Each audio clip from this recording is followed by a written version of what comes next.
ሬዲዮ አዲስ ዩቲዩብ ቻናል ነው። ትረካውን ማድመጥ ሲጀምሩ ላይክ ማድረግዎን አይርሱ።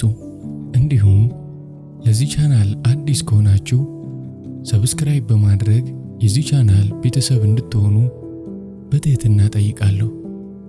ወደ ትረካው።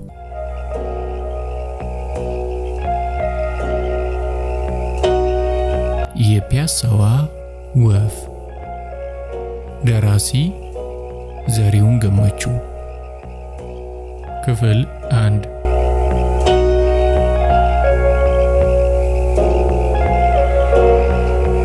ዋቅቶላ እባላለሁ።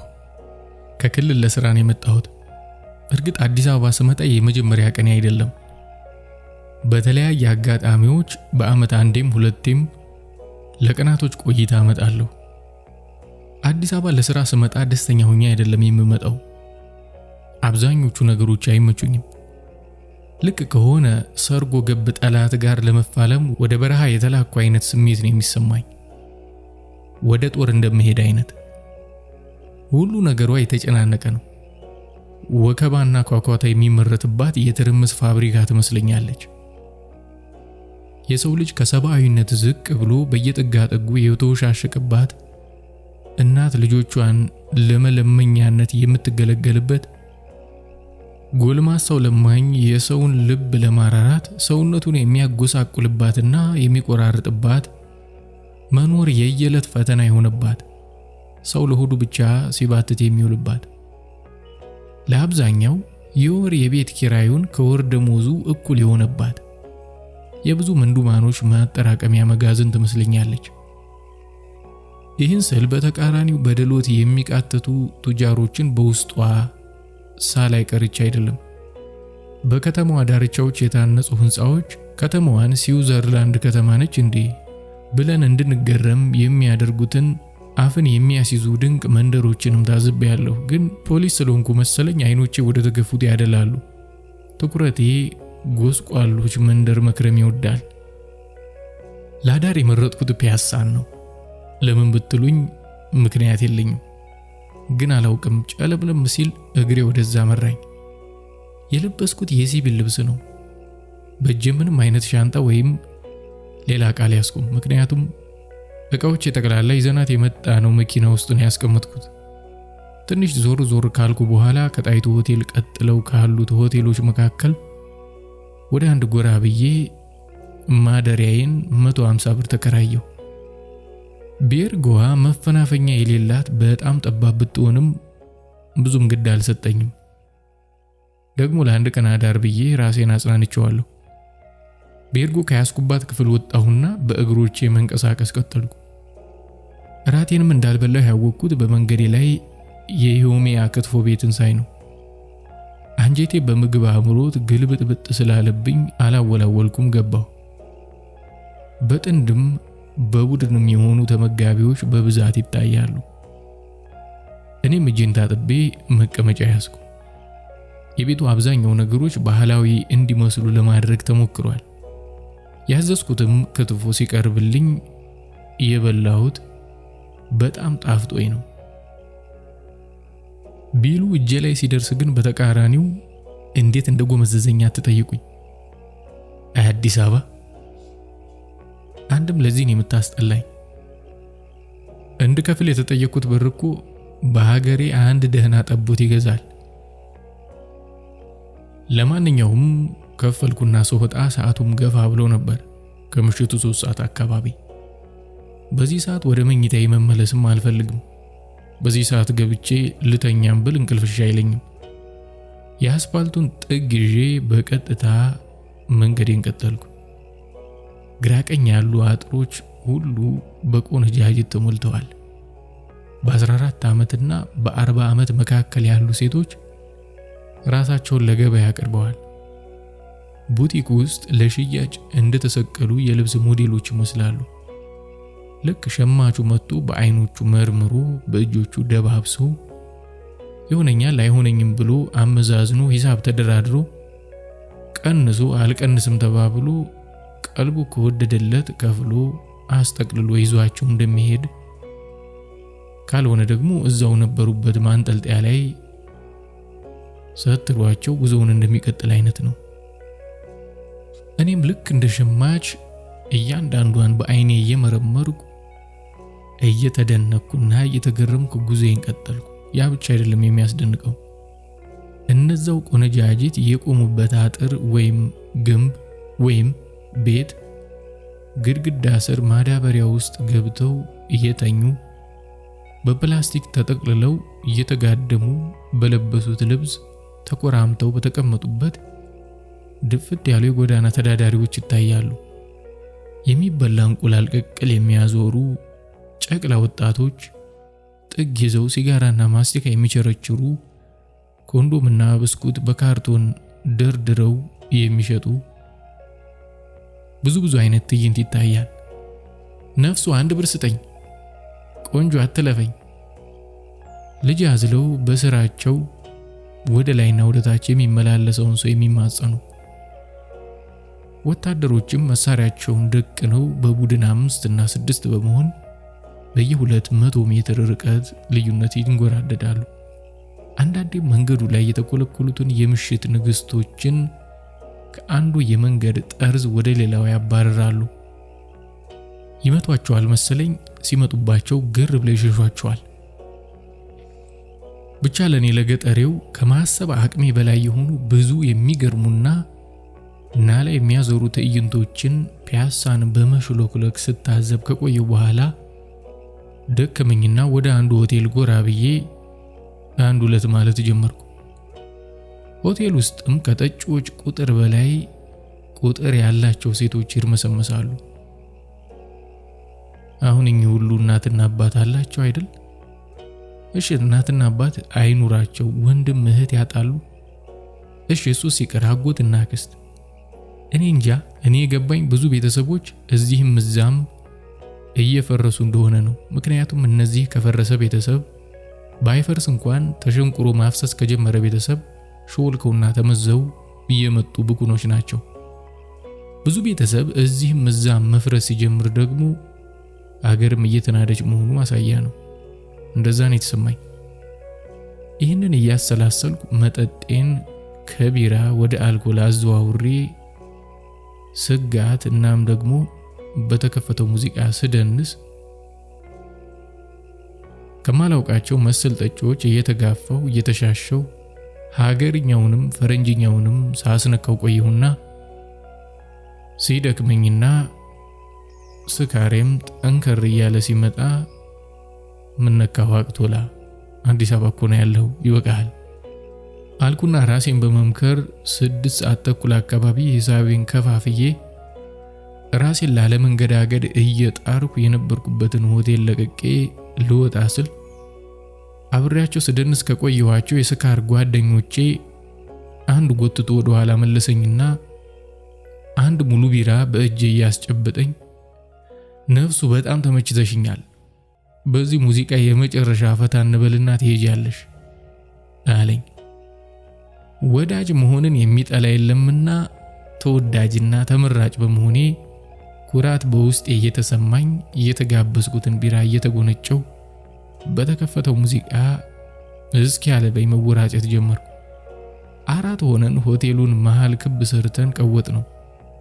ሙዚቃው እንዳለቀ አመስግኘው ሹልክ ብዬ ወደ ቤርጉዬ መንገድ ጀመርኩ። እንደተቃረብ አንድ ልጅ እግር በብዥታ ውስጥ ቢሆንም ደማቅ ቀይ መሆኗ የሚያስታውቅ እንስት ሳላስበው እየተገላመጥኩ ሳስተውላት አይ ቆንጆ አለችኝ። ውስጤ ያለው የሴት ፍቅር ይሁን እየጠጣሁት መጠጥ ፊቴን አዞርኩና ወደሷ አቀረብኩ፣ ተጠጋኋት። ጮርቃ ወጣት ብትሆንም ታምራለች፣ ግን ሁለመኗ እየተንቀዠቀዠ ነው። አይኖቿ ራሳቸውን ከወዲያ ወዲህ ያሽከረክራሉ፣ እጆቿም ከቀኝ ወደ ግራ ይወናጨፋሉ። ምርቅን ብላለች መሰለኝ፣ ከንፈሯንም እያኘከች ነው። እሺ ሰላም ነሽ ብዬ እጄን ዘረጋሁላት።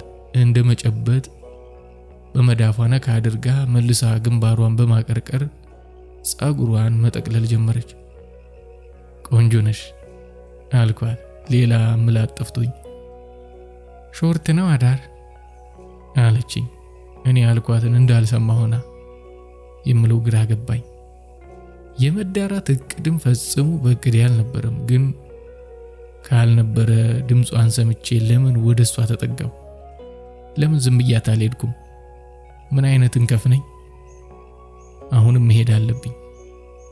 እግሬን ግን ማንቀሳቀስ አልቻልኩም። ሰማኸኝ ነፍሱ? አዎ ሰምቼሻለሁ። አዳር ነው አዳር። ወይኔ ተበላሁ። ምን ማለቴ ነው? 500 ብር 500 ብር? ደንግጬ እሺ 4 ይሁን። እንዲሁ ሳይ ስለተመቸኝ ነው። እሺ ጸዳ ያልክነህ እንጂ በ4 ይሻለልም ነበር አለችኝ። እኔን ጸዳ ያድርገኝ፣ ሙገሷ ግን በውስጤ የሆነ ሙቀት ረጭቶብኛል። እሺ እንሂድ። በህይወቴ እንደ ዛሬ አይምሮዬና አንደበቴ መግባባት አቅቷቸው አይቼ አላውቅም። ይዣት ገባሁ። አልጋው ጠርዝ ላይ ግራ በመጋባት ተቀመጥኩ። እሷ ደግሞ አለፈችኝና በክፍሉ ያለች አንድ ብቸኛ ደረቅ ወንበር ላይ ተቀመጠች። በቆሪጥ ደጋግሜ ያየኋት።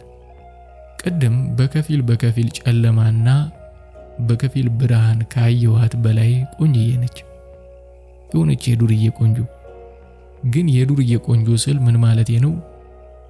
ዱርዬ ማለት ምን ማለት ነው? ዱርዬስ ምን ይመስላል? ተጫውቺ ስታይል አለችኝ እንዳቀረቀረች። መተኛት እንችላለን? መጀመሪያ ውረዳ። ወዴት ልውረድ? ሳቋ አለቀቀችው። ሳቋ ከመልኳ በላይ ገዳይ ነው። ደግሞ የጥርሶቿ ነጣት። ምን ለማለት እንደፈለገች ቆይቶ ገባኝ። ኦኬ ሂሳብሽን ነው አልኩና እጄን ወደ ኪሴ ላኩ። ባዶ ነው። ሌላኛው ኪሴ ውስጥ ፈለኩ፣ የለም። ጃኬት ኪሴ ውስጥ ስገባ ዝርዝር 10 ብሮች አገኘው። አልጋ ላይ ወረወርኩትና ቆሜ ዘቅዝቄ መበርበር ጀመርኩ። ሞባይል ብቻ ከአንደኛው ኪሴ ተንከባሎ ወለሉ ላይ ወደቀ። ሌላ ምንም የለም። እንዴ ተበላው። አሁን እኮ ነው ሂሳቤን ከፍዬ መልሼ የከተትኩት። ተረጋጋና ፈልገው። ለሁለተኛ ዙር መበርበር ጀመርኩ። የለም። ከነ ቦርሳዬ ነው የጣልኩት። ከተቀመጠችበት ተነሳችና ጃኬቴን ተቀብላ በረበረች። ቁርጥራጭ ወረቀቶችና ቁልፎች ብቻ ነው ማግኘት የቻለችው። ምን አይነት ቅሽም ነኝ? አይዞ ተረጋጋ፣ ያጋጥማል አለችኝ። ይቅርታ እዚህ ድረስ ስላስለፋውሽ። በቃ ልሸኝሽ። አንተስ እንዴት ትሆናለህ? እኔማ ችግር የለውም። ደግነቱ እንኳን ሞባይሌ አልጠፋ። ጠዋት አስተካክላለሁ። አሁን ከመተኛት ውጭ አማራጭ የለኝም። በጣም አዝናለሁ። መጥፎ አጋጣሚ ነው አለችኝ፣ ግንባሯን ግራና ቀኝ እየወዛወዘች። እንዳደርገዋለሽ፣ ልሸኝሽ አልኩና ጃኬቴን ለብሼ ተነሳሁ። በፍጹም አትሸኘኝም። እኔ እኮ መውጫ መግቢያውን እያንዳንዱን ጎድጓዳውን አውቃለሁ ብላ ለመውጣት ወደ በሩ ተጠግታ መክፈት ስትጀምር የሆነ የመከፋት መንፈስ በውስጥ የተሰራጨ እንደ በደልኳት ተሰማኝ። ይህን እዛው ብትሆን ገበያ ቀንቷት ነበር። ቆይ አንዴ አልኩና ከኪሴ ውስጥ ከተገኘው ብር 10 ብር መዝጄ አስቀረሁና በግምት 60 ወይም 70 ብር የሚሆን ይመስለኛል፣ ይቺን ያዣት በማለት ወደ እሷ በመጠጋት አስጨበጥኳት። ግራ መጋባቷን ከሁኔታዋ ያስታውቃል። እንዴ ምንም የለህም እኮ? ግድ የለም፣ ለጠዋት ታክሲ 10 ብር ይበቃኛል። ከዛ ጓደኞቼ ስላሉ ከነሱ በደራለሁ። የት ነበር ግን ስትጠጣ የቆየው ብላ ስናወራ ከነበረው ጋር የማይገናኝ ጥያቄ ጠየቀችኝ። የቆየውበትን ሆቴል ነገርኳት። የከፈተችውን በራፍ በአንድ እጇ እንደያዘች ወደ እኔ ራመድ አለችና ተንጠራርታ ጉንጬን በስሱ ስማኝ ደህና አደር በማለት ወጣ ሄደች። እኔም በራፌን ከረቀርኩና አልጋው ላይ በመዘረር መብራቱን አጥፍቼ መብሰልሰል ጀመርኩ። ከ2000 ብር በላይ ነበር ቦርሳዬ ውስጥ። እንዴት ሊሆን ቻለ? ለሰው እንኳን ለማውራት ያሳፈረኛል። ስንትና ስንት ዓመት ዘራፊና ሌባ ሳሳድድና ሲይዝ ለተዘረፉት ንብረታቸውን ሳስመልስ የኖርኩ ሰው ዛሬ እንዲህ በቀላሉ ስጨፍር ይሆናል የጣልኩት። አዎ መቼስ ከኪሴ ሰው ገብቶ ሊወስድብኝ አይችልም። ካልሆነም ቦርሳው ከኪሴ ተንሸራቶ ወድቆብኝ ሊሆን ይችላል።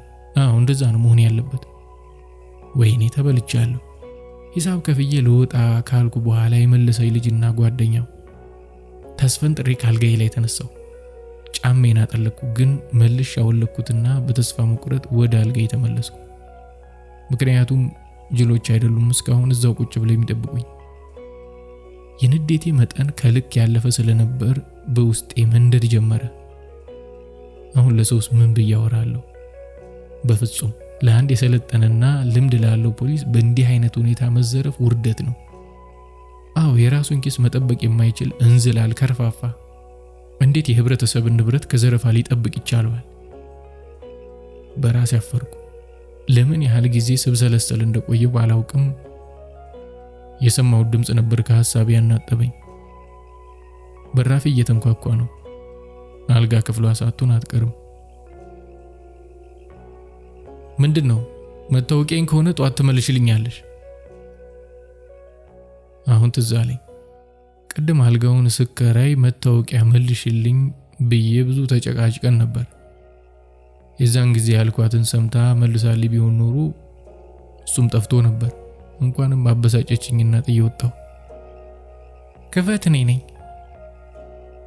አንቺማ? ጂጂ። ይቅርታ ጂጂ፣ ምን ፈልገሽ ነው? ተኝቻለሁ። ክፈትልኝ አልኩህ እኮ። አሁን ካንተ ጋር የወጣሁት ልጅ ነኝ። ብሬ ሰጠኸኝ። ተስፈንጥሬ ከመኝታ የተነሳሁና መብራቱን በማብራት በራፉን በረገድኩት። ምን እንዳስበረገገኝ አላውቅም። እውነትም ራሷ ነች። ግቢ ሳልላት ገፍትራኝ ወደ ውስጥ ገባች። እኔም ገባሁና በራፉን እንደበለቀጥኩ ግራ በመጋባት ወደ እሷ ዞሬ ያፈጠጥኩባት። ዝጋው እንጂ። ቀጭን ትእዛዝ። ለቃሏ ታዛዥ ሆኜ ዘጋሁትና ምን ነው እንዴት ተመለሽ ጠየቅኳት። ከለበሰችው ጂንስ ሱሪ የኋላ ኪስ እጇን ሰደደችና ቦርሳዬን፣ የራሴን ቦርሳ፣ የገዛ ቦርሳዬን፣ የጠፋብኝን ቦርሳ እጄ ላይ ያስቀመጠችው። ባለማመን አንዴ ቦርሳውን አንዴ ደግሞ እሷን በማፈራረቅ ስመለከት ከቆየው በኋላ እንዴት አገኘሽው? የነደፉ ልጆች ጀለሶቼ ነበሩ እና ታዲያ ባሉካይ ነው ብዬ ለመንኳቸው። ባሉካይ እናመለሱልሽ? አዎ ጀለሶቼ ናቸው አልኩህ እኮ። ቦርሳውን እንደያዝኩ አልጋው ላይ ዝርፍጥ ብዬ ተቀመጥኩ። ከየት ነው የወሰዱብኝ? ሆቴል ስትጨፍር እያጫፈሩ የነበሩ ሁለቱ ልጆች። አዎ ገምቼ ነበር። ይገርማል። አንቺ ግን ይሄ ሁሉ ብሩን ከቦርሳው ውስጥ አውጥቼ ብዛቱን እያሳየኋት እንዴት ልትመልሽልኝ ቻልሽ? ለምንስ ያን ማድረግ ፈለግሽ? አንጀቴን በላዋ። እንዴት ነው አንጀትሽን የበላሁት? አንደኛ ሌላው እንዳንተ ቢዘረፍ አካኪ ዘራፍ ብሎ አገር ይያዝልኝ ይል ነበር። እኔንም ዘረፍሽኝ ወይም አዘረፍሽኝ ሊልና ሊመታኝ ይጋበዝ ነበር። አንተ ግን በክብርና በቁጭት ነው የሸኘኸኝ። ከዛም በላይ ከተረፈች ብር 10 ብር ብቻ ነው አስቀረተ የሰጠኸኝ እና በጣም ነው ውስጤን የከየፍከው። ቦርሳህን ባላገኝ እንኳን እቤት ሄጄ ብር ይዤ ልመጣ ነበር እቅዴ። በላውን ደህና አደር። በነገራችን ላይ 200 ብር ከላዩ አንስቼ ሰጥቻቸዋለሁ። አረ ችግር የለም እንኳን ሰጠሻቸው። ግን አንቺ ወዴት ነው የምትሄጂው? ወደ ቦታዬ ነው። ቅድም እኮ ሸኝተኸኝ ነበር አለች እንደ መፈገግ ብላ። በዚህ ሰዓትማ ወዴትም አትሄጂም። ቅድም እኮ ሄጄ ያልኩሽ የምከፍልሽ ስለሌለኝ ነው። አሁንማ ይሄው አመጣሽልኝ እንደ ማቅማማት አለችና ግን ክፍያ አያስፈልግም ማለት ዝም ብዬ ነው የምተኛው። እሱም አይሆንም እንግዲያው ልሂድ ብላ በሩን ለመክፈት አምርራ ስትሳብ እሺ እንዳልሽ ብዬ እንዳትበርብኝ የፈራው ይመስል እጇን አፈፍ አደረኩ። ከተስማማን እሺ ብላ ተመለሰችና ከላይ የለበሰችውን ፓካውት ነገር በማውለቅ ወንበሩ ላይ ጣል በማድረግ ከነሱሪዋ ብርድ ልብሱን እና አንሶላውን ገልጣ ከውስጥ ገባች። እኔም ከላይ በቦዲ ከስር በፓንት ሆኜ ተከትያት አልጋ ውስጥ ገባሁ። የዚህ ሀገር ሰው አይደለህም አይደል ስትለኝ ፍረት ተሰማኝ። አዎ አይደለሁም፣ ከክፍለ ሀገር ለስራ መጥቼ ነው። የዚህ ሀገር ልጅ በሆነማ መቼ እንደዚህ በቀላሉ ዝርፍ ነበር አልኳት። በቀላሉ አልክ? በጣም እሳት የላሱ ሌቦች ናቸው ያጋጠሙ። የቦሌ ልጅም ሆንክ የባሌ ልጅ አይምሩህም። ለነሱ ከሰው ኪስ ገንዘብ መዞ ማውጣት አየር ወደ ውስጥ የመሳብ ያህል ቀላል ነው ብላ አጽናናችኝ። በጣም ነው ያፈርኩት። መዘረፍ ደግሞ ያበሳጫል እንጂ እንዴት ነው የሚያሳፍረው አለችኝ፣ ፊቷን ወደኔ አዙራ እነዛ ረፍት የሌላቸው አይኖቿን እያቁለጨለጨች። አንድ ያልነገርኩሽ ነገር አለ። ምንድነው? ፖሊስ ነኝ። በፖሊስ ደግሞ መዘረፍ አያምርበትም።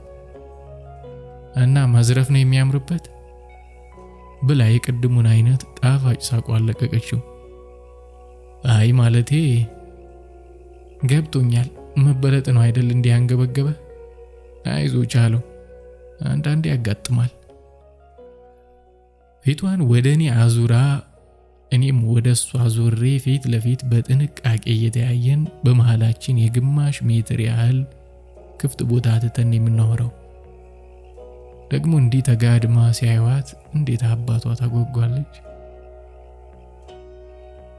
ግን ጓደኞቼ ናቸው ነው ያልሽኝ? ከጓደኛም በላይ ናቸው።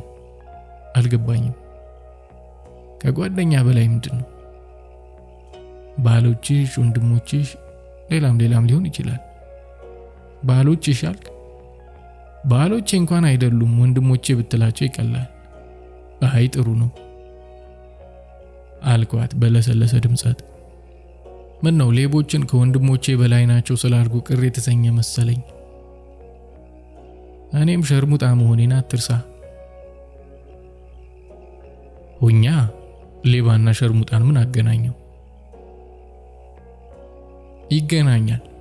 እርግጥ ሸርሙጣ ሁሉ ወዶ አትሸረሙጥም፣ ሌቦች ሁሉም ወዶ አይሰርቁም። ግን ቢሆንም ይመሳሰላሉ። ሸርሙጥና በራሱ ሌብነት የሚሆንበት ጊዜ አለ። ሚስት ያለው ወንድ ሲመጣና አብሮኝ ሲያድር ከሚስቱ ሰርቄው ነው፣ በፈቃደኝነት ቢሰረቅልኝም ያው ነው። እሱ የሚቀበለውን ገንዘብ የሚስቱም ጭምር ነው። ስለዚህ የተሰረቀ ወይም የተጭበረበረ ብር ተቀበልኩ ማለት ነው። ከፍቅረኛው ሸውዶም የሚመጣውም እንደዛው ማለት ነው። ብቻ ያው ነው። በዛ ላይ እኔ በቅርብ ተውኩ እንጂ አብሬያቸው ሰራ ነበር። በድንጋጤ ከተኛውበት ቀና አልኩና ፈጠጥኩባት። እሰራ ነበር ስትይ? ተረጋጋ። ሰርቅ ነበር፣ አብረን ነበር ወደ ስራ የምንሰማራው። አንቺም እንደነሱ ኪስ አውላቂ ነበርሽ? እንደነሱ ብቻ ሳልሆን ከነሱም የተሻልኩ። እንዲያውም አንደኛውን ያሰለጠንኩት እኔ ነኝ። ለዛም ነው ብዙ ታሪክ አብረን ስላሳለፍንና ስለሚያከብሩኝ ሳያንገራግሩና ሳይቆጫቸው ብርህን የመለሱልኝ። ይገርማል ወይ? ያንቺን ብር ሳልሰጥሽ ብዬ ከተኛውበት ተነሳሁና ቦርሳዬን ወደ አስቀመጥኩበት ወንበር ተንጠራርቼ እጄን ስዘረጋ የምን ብር? ተስማምተን መሰለኝ የተኛሁት። ምንም ቢሆን ስራ ነው። አርፈተኛ ትቼዋለሁ ብያለሁ፣ ትቼዋለሁ አለችኝ ወደ ቦታዬ እንድመለስ እየገፈተረችኝ። ምኑን ነው የተውሽው? ዝም ብዬ መተኛት ስለፈለግኩ ነው። ምንም ማድረግ አልፈልግም። ችግር የለውም እንደፈለግሽ፣ ብሩን ግን ልስጥሽ። አይ ብሩንም ብድንም አልፈልግም። ባይሆን ጠዋት ቁርስ ትጋብዘኛለህ አለችኝ። ምርጫ ስለሌለኝ ተስማማው። ግን የሆነ ቅሬታ ከውስጤ ሲመነጭ ታወቀኝ። ለምንድነው ከኔ ጋር ምንም ላለማድረግ የወሰነችው? ምን የደብሯት ይሆን? በአይምሮዬ ማገለባበጠውን ሐሳብ ያነበበች ይመስል ስለወደድኩ ነው ምንም ማድረግ ያልፈለኩት አለችኝ። አልገባኝም ማለቴ እንደውም ከወደድሽኝ በተቃራኒው ነበር የምትፈልጊው። አየህ እኔ ወሲብን በጣም ነው የምጠላው።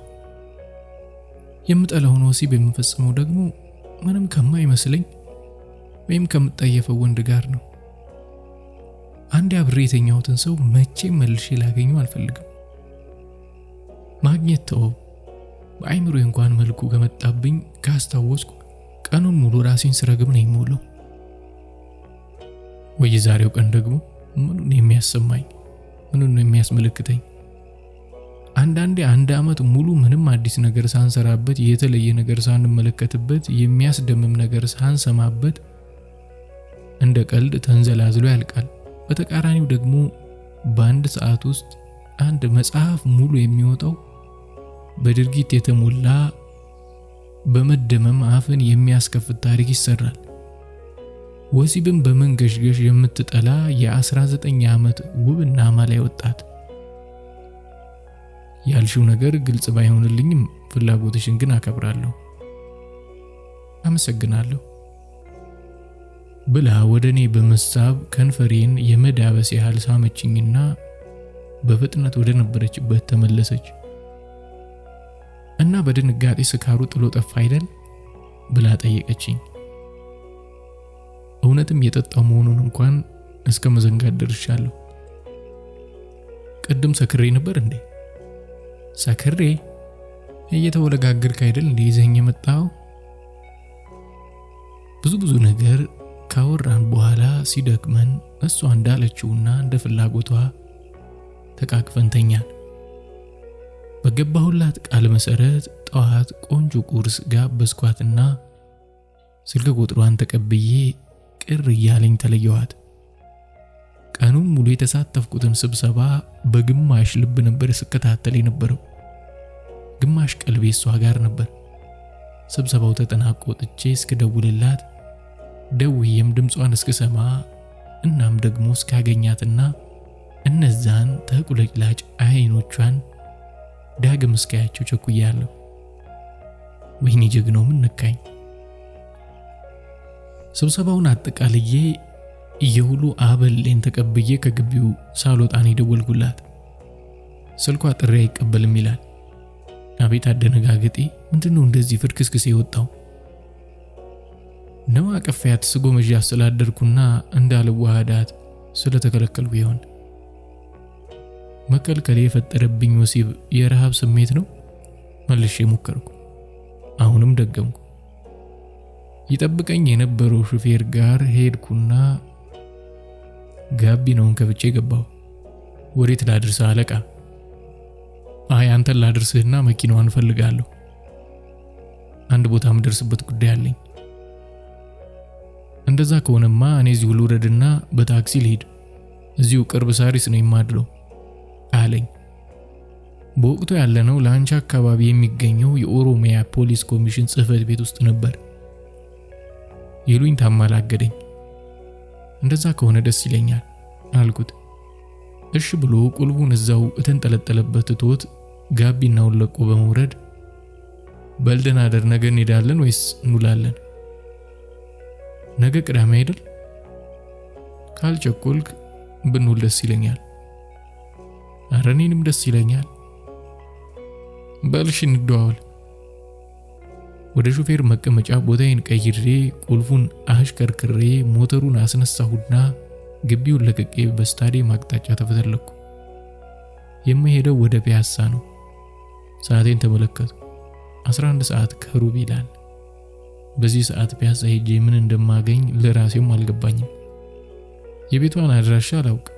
እሷ በዚህ ሰዓት ለሥራ አትወጣ እና ፒያሳ ደርሼ ምን ላደርግ ነው? ቸርቸር አካባቢ እንደደረስኩ ስልኬ ጮኸ። በቆሪጥ ነው ያየሁት። አዎ ራሷ ነች፣ እሷ ነች። በፍጥነት መኪናዬ የአስፓልቱን ጥግ ይዤ አቆምኩና አነሳሁት። ሄሎ ሰላም ነሽ አለሽ? ተንዘፈሰፍኩ። አለው ደህና ነህ? ሞክረህልኝ ነበር። ስልኬ እኮ ቻርጅ ጨርሶ ነው። አይ ብዙም አልሞከርኩም፣ 20 ጊዜ ብቻ ነው። ሳቋ አለቀቀችው።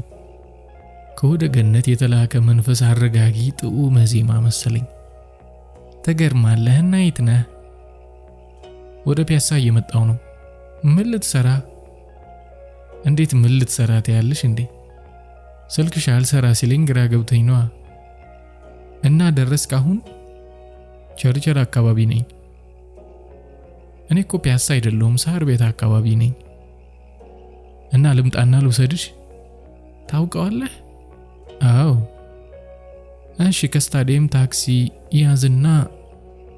ማብራራቷን ቀጠለች። መኪና ይዣለሁ። መኪና አሪፍ ነዋ። ብስራተ ገብርኤል ቤተክርስቲያን አካባቢ ስትደርስ ደውልልኝ። ስልኬን ዘጋሁና በእፎይታና በደስታ መኪናዬን አዙሬ በብሔራዊ አድርጌ በዋቢ ሸበሌ ፊት ለፊት ወደ ሳር ቤት ነካሁት። ያለችኝ ቦታ ደርሼ መኪናዬን ጥግ አስይዤ ካቆምኩ በኋላ ደወልኩላት። ከ10 ደቂቃ በላይ አላስቆየችኝም። ጉልበቷ አካባቢ የሚቀር ሮዝ አይነት ልዩ አይነት ቀሚስ ለብሳ አንገቷ ላይ ሻርፕ ጣል አድርጋ ባለረጅም ተረከዝ ጫማ ሰክታ ከንፈሯን ሊፕስቲክ አይኖቿን ኩል ተኩላ ጸጉሯን ግማሽ ተፈጥሮ ግማሽ ዊግ ደባልቃበትና ተሰርታው ጀርባዋ ላይ ዘፍ እንዲል አድርጋ ቀጭቋ እያለች ወዳለሁበት መጣች። አይሷቴ መች ስራጣችና ነጭ ስኒከር ጫማ፣ ጉልበቱ የተቦተራረፈ ጂንስ ሱሪ፣ ጥቁር ሌዘር ጃኬት እስከ አንገቷ ቁልፍ ለብሳ እጆቿን ኪሷ ውስጥ ከታ እየነጠረች ፊቴ ገጭ ነው ያለችው። ሊፕስቲክ የለ ቻፕስቲክ፣ ያ የተጠቀለለ ጸጉሯ እንኳን ወግ አልያዘም። ግን እንዲያም ሆኖ የሆነ ልብን ቀጥ የሚያደርግ ውበት አላት።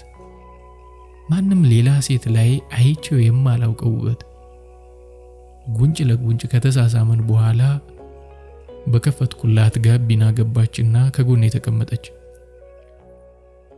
እሺ ወዴት እንሄድ ጠየቅኳት። ወደ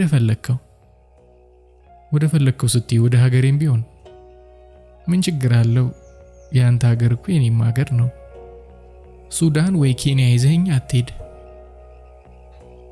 የእውነት ግን ለምን ከከተማ እንወጣም? የት? ደብረ ዘይት ወይም ናዝሬት? ጠዋት መልስሻለሁ። ንዳው። ያልጠበቅኩትን ፈጣን ፈቃድ ነው ያገኘሁት። ወዴት ልንዳው? ወደ አዳማ። ይመችሽ አልኩና በለቡ በኩል አድርጌ ወደ አዲሱ መንገድ መኪናዬን ልክ እንደ ልቤ ሁሉ በአየር ላይ እያንሳፈፍኩ ወደ አዳማ። መኪና ይዣለሁ ስትለኝ እኮ የራስ መኪና መስሎኝ ገርሞኝ ነበር። እንዴ ለምን ይገርምሻል? እኔ እንጃ እንዲሁም አለች እየተክለሰለሰች። ምን ለማለት እንደፈለገች እንዲሁ ስለተረዳኋት ተውኩት።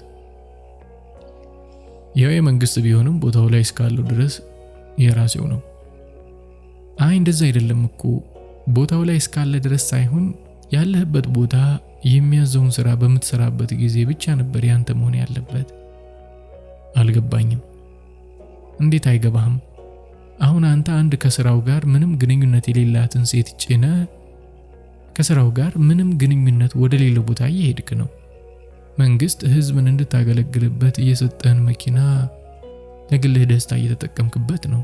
እርግጠኛ ነኝ ከዚህ አዳማ የምትሄድበትን ነዳጅ ከኪስህ ነው የምትሞላው። ትቀልጃለሽ?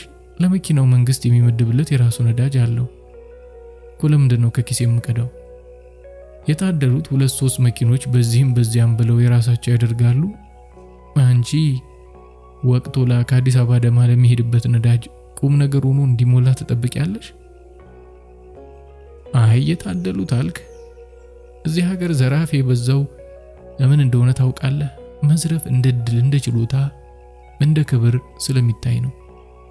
እከሌ በሙስና እኮ ነው የታሰረው ሲባል ሰው አእምሮ ውስጥ የሚፈጥረው ምስል አንድ ሀብታም የተድቦለቦለ ፊትና ያበጠ ሰውነት ያለው ብልጥና አምላክ የመረቀው ብዙ የሚፈሩትና የሚያከብሩት ሰዎች ያሉት የታደለ ሰው ተደርጎ ነው። እንደሱ ከመዋረድ አድነን ሳይሆን የእሱን እድል ለእኛም አመቻችልን፣ የእድሜ ልክ መኖሪያችንን ቦጨቅ እናደርግና ብንታሰርም 3-4 ዓመት ነው፣ ለዛውም በድሎትና በምቾት ብለን የምንጸልየው እኛም። አንቺ ጸረ ሙስና ውስጥ ነው የምትሰሪው? አንተ ጸረ ሙስና ራሱ ሌላ ጸረ ሙስና ያስፈልገዋል። ስንት ዓመቴ ነበር ያልሽኝ? ቁጥሩን ከሆነ የፈለክ 19 ነኝ። አይ ንግግርሽን ሳዳምጥ የ29 መሰልሽኝ። ቀለድክ ማለት ነው? አልቀለድኩም፣ ግን ጨዋታን ቀይርና በጣም ናፍቀሽ ነበር። እንዲህ በቀላሉ ናፍቆት ማለት ትርጉሙ ጠፍቷል ማለት ነው። ዳሩ የዘመኑ ወንድ ልቡና አንደበቱ አይተዋወቅም ማለት ልባቸው አስበው እንኳን የማያውቀውን አንደበታቸው ያንበለብለዋል። አፈቀርኩሽ፣ ተከሰከስኩልሽ፣ ተፍረጠረጥኩልሽ፣ በቃ ስትቀባጥሩ ትንሽ እንኳን ያደናቅፋችሁ። ኧረ ተይ ጨፈጨፍሽን። ደግሞ ልባቸው አስቦት ስትይ የሚታሰበው በልብ ነው እንዴ? እኔ እንጃ። ፍቅር ግን በጭንቅላት የሚታሰብ አይመስለኝም። ስሜት ነክ የሆኑ ነገሮች በልብ የሚቀመሩ ይመስለኛል። የሆነ ሰው ስታፈቅር ወዲያው ልብህ ምቱ ጨምሮ ድው ሲል ታዳምጠዋለህ። ጥሎህም ሲሄድ ህመሙ ቀድሞ የሚሰማ ልብ ላይ ነው። በፍቅርና ጥላቻ ጥሩ ልምድ ያለሽ ይመስላል። አይ በፍቅር ያለኝ ልምድ በጣም ኢምንት ነው። በጥላቻ ግን ዲያብሎስ እንኳን ይበልጠኛ አይመስለኝም። መቼስ ካንጀት አይደለም። አንቺን የመሰለች የዋሄ ፒያሳ ወፍ ከዲያብሎስ ጋር እንዴት ራሷን ታነጻጽራለች? እውነቴን ነው። እግረ መንገዴንም እያስጠነቀቅኩ ነው። ማለቴ እንዳትመሰጥብኝና አጉል እንዳትሆን። ይቺ ወደ ውስጥሽ እንዳልገባ በዙሪያሽ የገበብሻት አጥር መሆኗ ነው። ለማንኛውም ፖሊስ ነኝ። ፖሊስ በመሆኔ ደግሞ ፈተና ወዳለሁ። ታግዬ ማሸነፍ፣ ተፋልሜ መርታት በቃ የሚመስጠኝ ተግባር ነው። እንግዲያው በህይወቴ የመጀመሪያው ወደ ሆነው ወደ አስደናቂውና አስቸጋሪ የፈተና ሜዳ እንኳን በሰላም ገባ። ፈገግ አልኩ። ምክንያቱም በዚህ ጮርቃ እድሜዋ በሴተኛ አዳሪነቷ እና ነበርኩ ባለችው የሌብነት ህይወት ውስጥ ያጋጠማትን ጥቃቅን የህይወት ውጣ ውረዶች ባልበሰለችው አይምሯ አግዝፋና የዓለምን ትልቁን ፈተናና መከራ ያሳለፈች አድርጋ አስባለች። አይ መከራቴ! ከስንትና ስንት ወንጀለኞቿ ጋር ስባረርና ስፋለም፣ ስንት ሙሰኞች በተቀነባበረና በተወሳሰበ የምርመራና የክትትል ዘዴ ስጥል ያን ሁሉ ታሪኬን ብትሰማ እንዲህ እንደማንም የፒያሳው ደላይ ወጣት ቆጥራኛ አትንቀኝም ነበር ስላሰብኩ። መኪናዋን እያክነፈነፍኳት ነው። ናዝሬት እየተቃረብን ነው። ከክፍያው ጣቢያ አልፈን የከተማዋን ድንበር ተጠግተናል። ምን ነው ዝም አልክ? ያልሽው ነገር አስፈርቶኝ ይሆናላ። ማሽማጡትን ትተህ የእውነት ብትፈራኝ ይሻልሃል። አዳማ ገብተን ኤክሲኪዩቲቭ ሆቴል ገብተን አልጋ ስንይዝ ሰዓቱ 1:20 አካባቢ ነበር። ከዛ ግርግር መሃል እንዴት እንደወጣን ዝርዝሩን አልነግራችሁም፣ ግን ደግሞ እንደምንም ወጣን። ወደ መሃል ከተማ ደርሰን ኤክስኪዩቲቭ ሆቴል ጎራ በማለት አልጋ ለመያዝ ሪሴፕሽኗ ፊት ለፊት ስንቆም ከምሽቱ 1:30 ሆኖ ነበር። እህት አልጋ ይኖራል? አዎ አለ። ባለ 4 እና ባለ 600 ብር አለ። የትኛው ይሁንላችሁ? ደብል ቤድሩም የላችሁም? ጠየቀች። አለ 700 ብር ነው እንጂ። ይሁን እሱን አድርጊልን አለችና እኔ ገና ነገሩን አስልቼ ባለ 2 አልጋ ለምን ፈለገች? ቢያንስ ተቃቅፈን እንኳን የመተኛት እድል አይኖርንም ማለት ነው ብዬ አስቤ ሳልጨርስ ከጅንስ ሱሪዋ ኪስ ውስጥ ብሩ አላጥ አድርጋ ወጣችና ቁጥር አድርጋ ሰጠቻት። መታወቂያ? ነፍሱ መታወቂያ እንኳን ያንተ ቢሆን ይሻላል።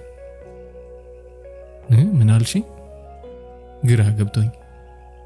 መታወቂያ እያለች ነው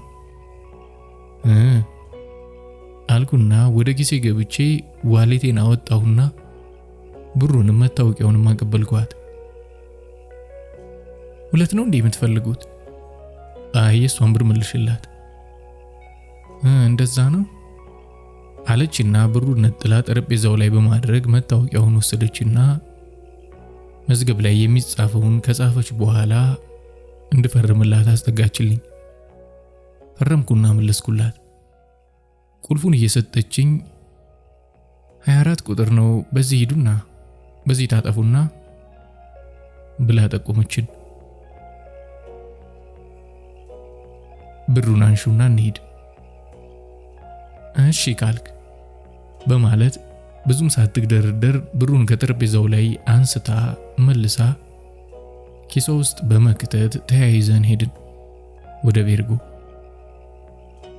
ቤርጎ ጠባብም ሰፊም የማይባል ልከኛ መጠን ያለው ነው። ሁለት አልጋዎች በትይዩ ወዲህ ማዶና ወዲያ ማዶ በተቃራኒ ግድግዳ ተጠግተው ተዘርግተዋል። ሁለቱም ተመሳሳይ ነጭና ንጹህ የአልጋ ልብስ ተነጥፎባቸው ይታያሉ። በመሃል አልጋዎችን ተጠግተው አንዳንድ ደረቅ ወንበር ይታያል። መሃል ላይ አንድ መለስተኛ ጠረጴዛ አለ። አንዳንድ አልጋ ሳንነጋገር ተከፋፈልንና በተመሳሳይ ጊዜ ዘፍ ብለን ተቀመጥን። እሷ ጫማዋንም ሳታወልቅ እግሮቿን በአየር ላይ አንጠልጥላ ግን ደግሞ ሌላውን መላ ሰውነቷን ነበር ዘርጋግታ የተኛችው። አንድ 10 ደቂቃ አረፍ እንበል አለችኝ። እኔ መረጋጋት ስለፈለግኩ አልተቃወምኳትም። ይቻላል አልኳትና እኔም እንደሷ አልጋው ላይ ወገቤን አሳረፍኩ። ይገርማል፣ ጭልጥ ያለ እንቅልፍ መቼ እንደወሰደኝ አላውቅም። ጋሽ ፖሊሱ እያለች በተደጋጋሚ ጥሪ ስትቀሰቅሰኝ ነው ደንግጬ ተስፈንጥሬ የተነሳሁት። ኧረ ተረጋጋ፣ ሀገር ሰላም ነው። አንቺ ምን አይነት እንቅልፍ ነው የወሰደኝ? ስንት ሰዓት ሆነ? ሞባይልን ከፍቼ ሰዓቴን ስመለከት 3 ሰዓት ሊሆን ደቂቃዎች ነው የቀሩት። ኧረ ተነሽ እራት ፍለጋ እንውጣ አልኳትና ተያይዘን ወጣን። ብዙም ሳንርቅ ከአስፓልቱ ጠርዝ ከሚገኝ አንድ ሆቴል ገባንና ሁለተኛ ፎቅ በረንዳ ላይ ሆነን ቁልቁል አስፓልቱን እየተመለከትን ራታችንን በጥሩ ሁኔታ እየተጎራረስን ከበላን በኋላ ወይናችንን አዘን በወሬ እያዋዛን ዘና ማለታችንን ቀጠልን። ከተማዋ በማታ ምን ትመስላለች ብዬ ስቃኝ እንደ ፒያሳው አይነት አይሁን እንጂ ወዲህ ማዶና ወዲያ ማዶ ሆነው መብራት ፖል ተደግፈው ደንበኛ የሚጠብቁ እንስቶች ይታዩኛል።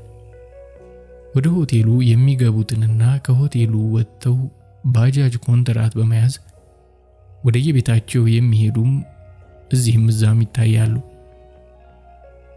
ለሌላ ተግባር ወዲያ ውርውር የሚሉ ነዋሪዎችም ብዙ አሉ። እና ከተማዋ በማታም ቅውጥ አትበል እንጂ ድምቅ ያለች ነች።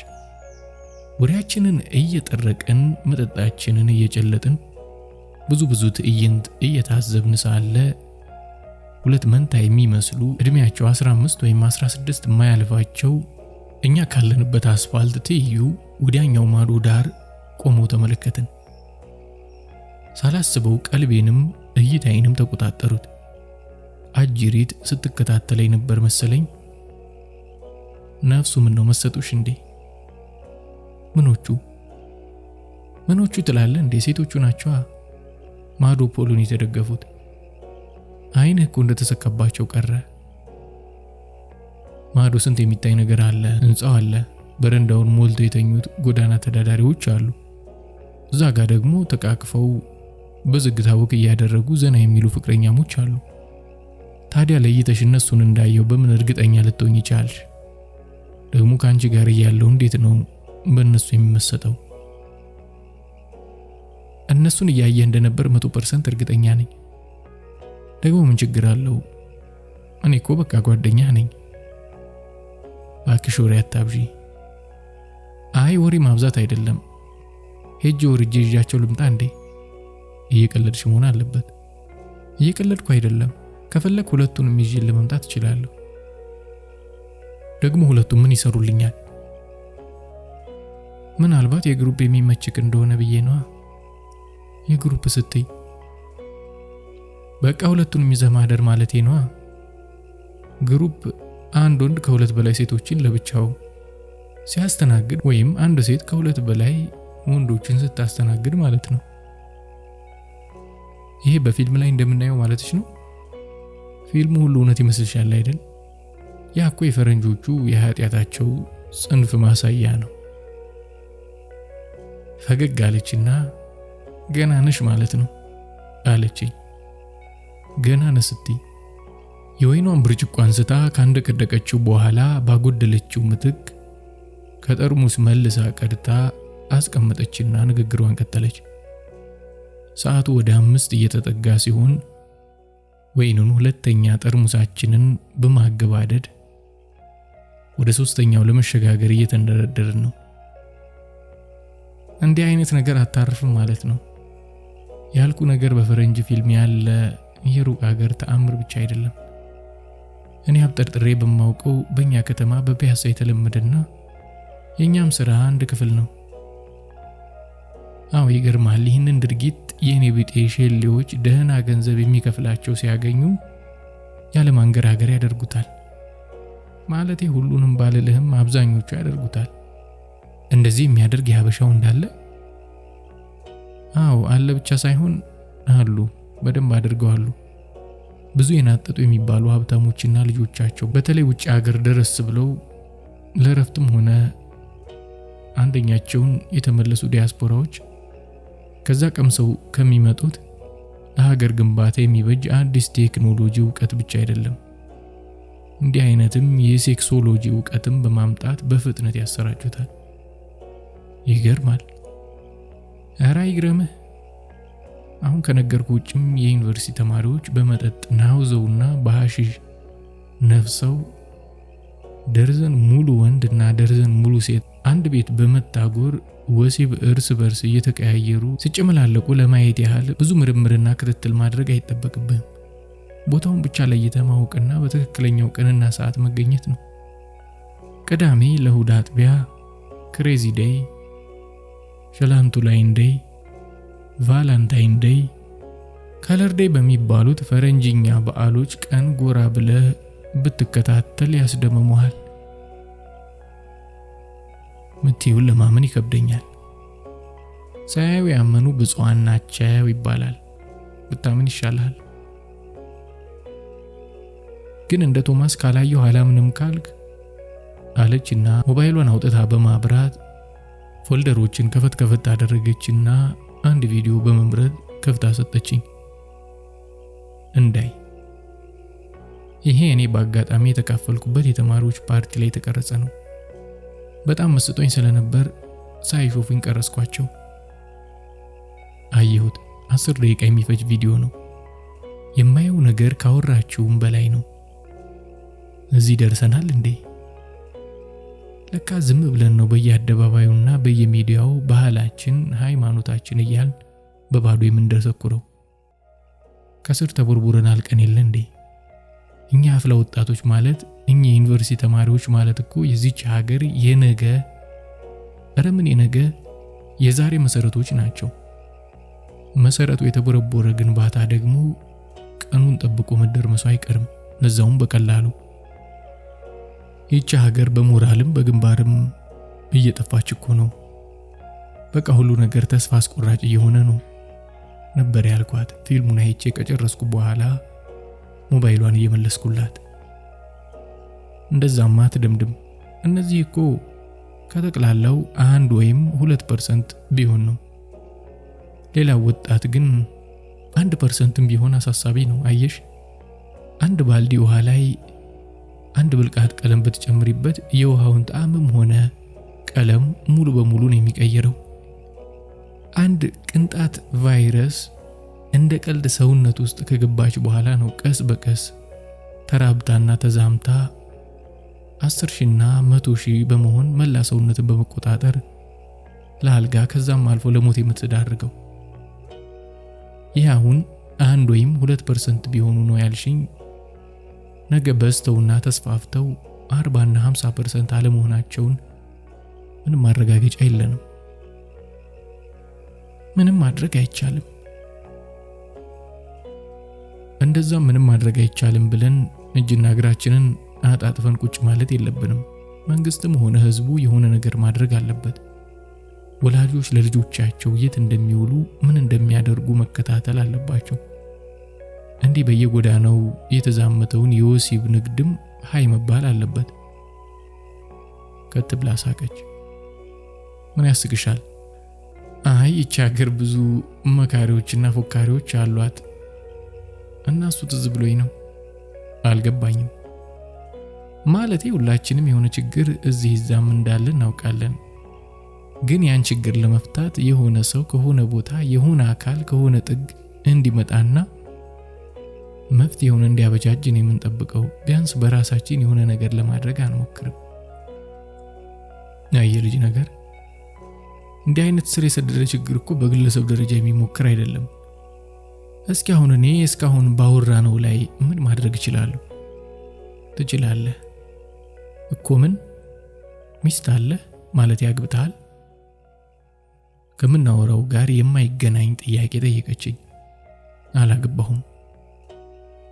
እስኪ ከነዛ ብርድ ከሚመታቸው ልጆች መካከል አንዷን ምረጥና አግባት እና ከዛሬ ጀምሮ ሴት ለማግባት ወደ ቡና ቤት ጎራ ማለቱንም አቁም። ምን ማለትሽ ነው?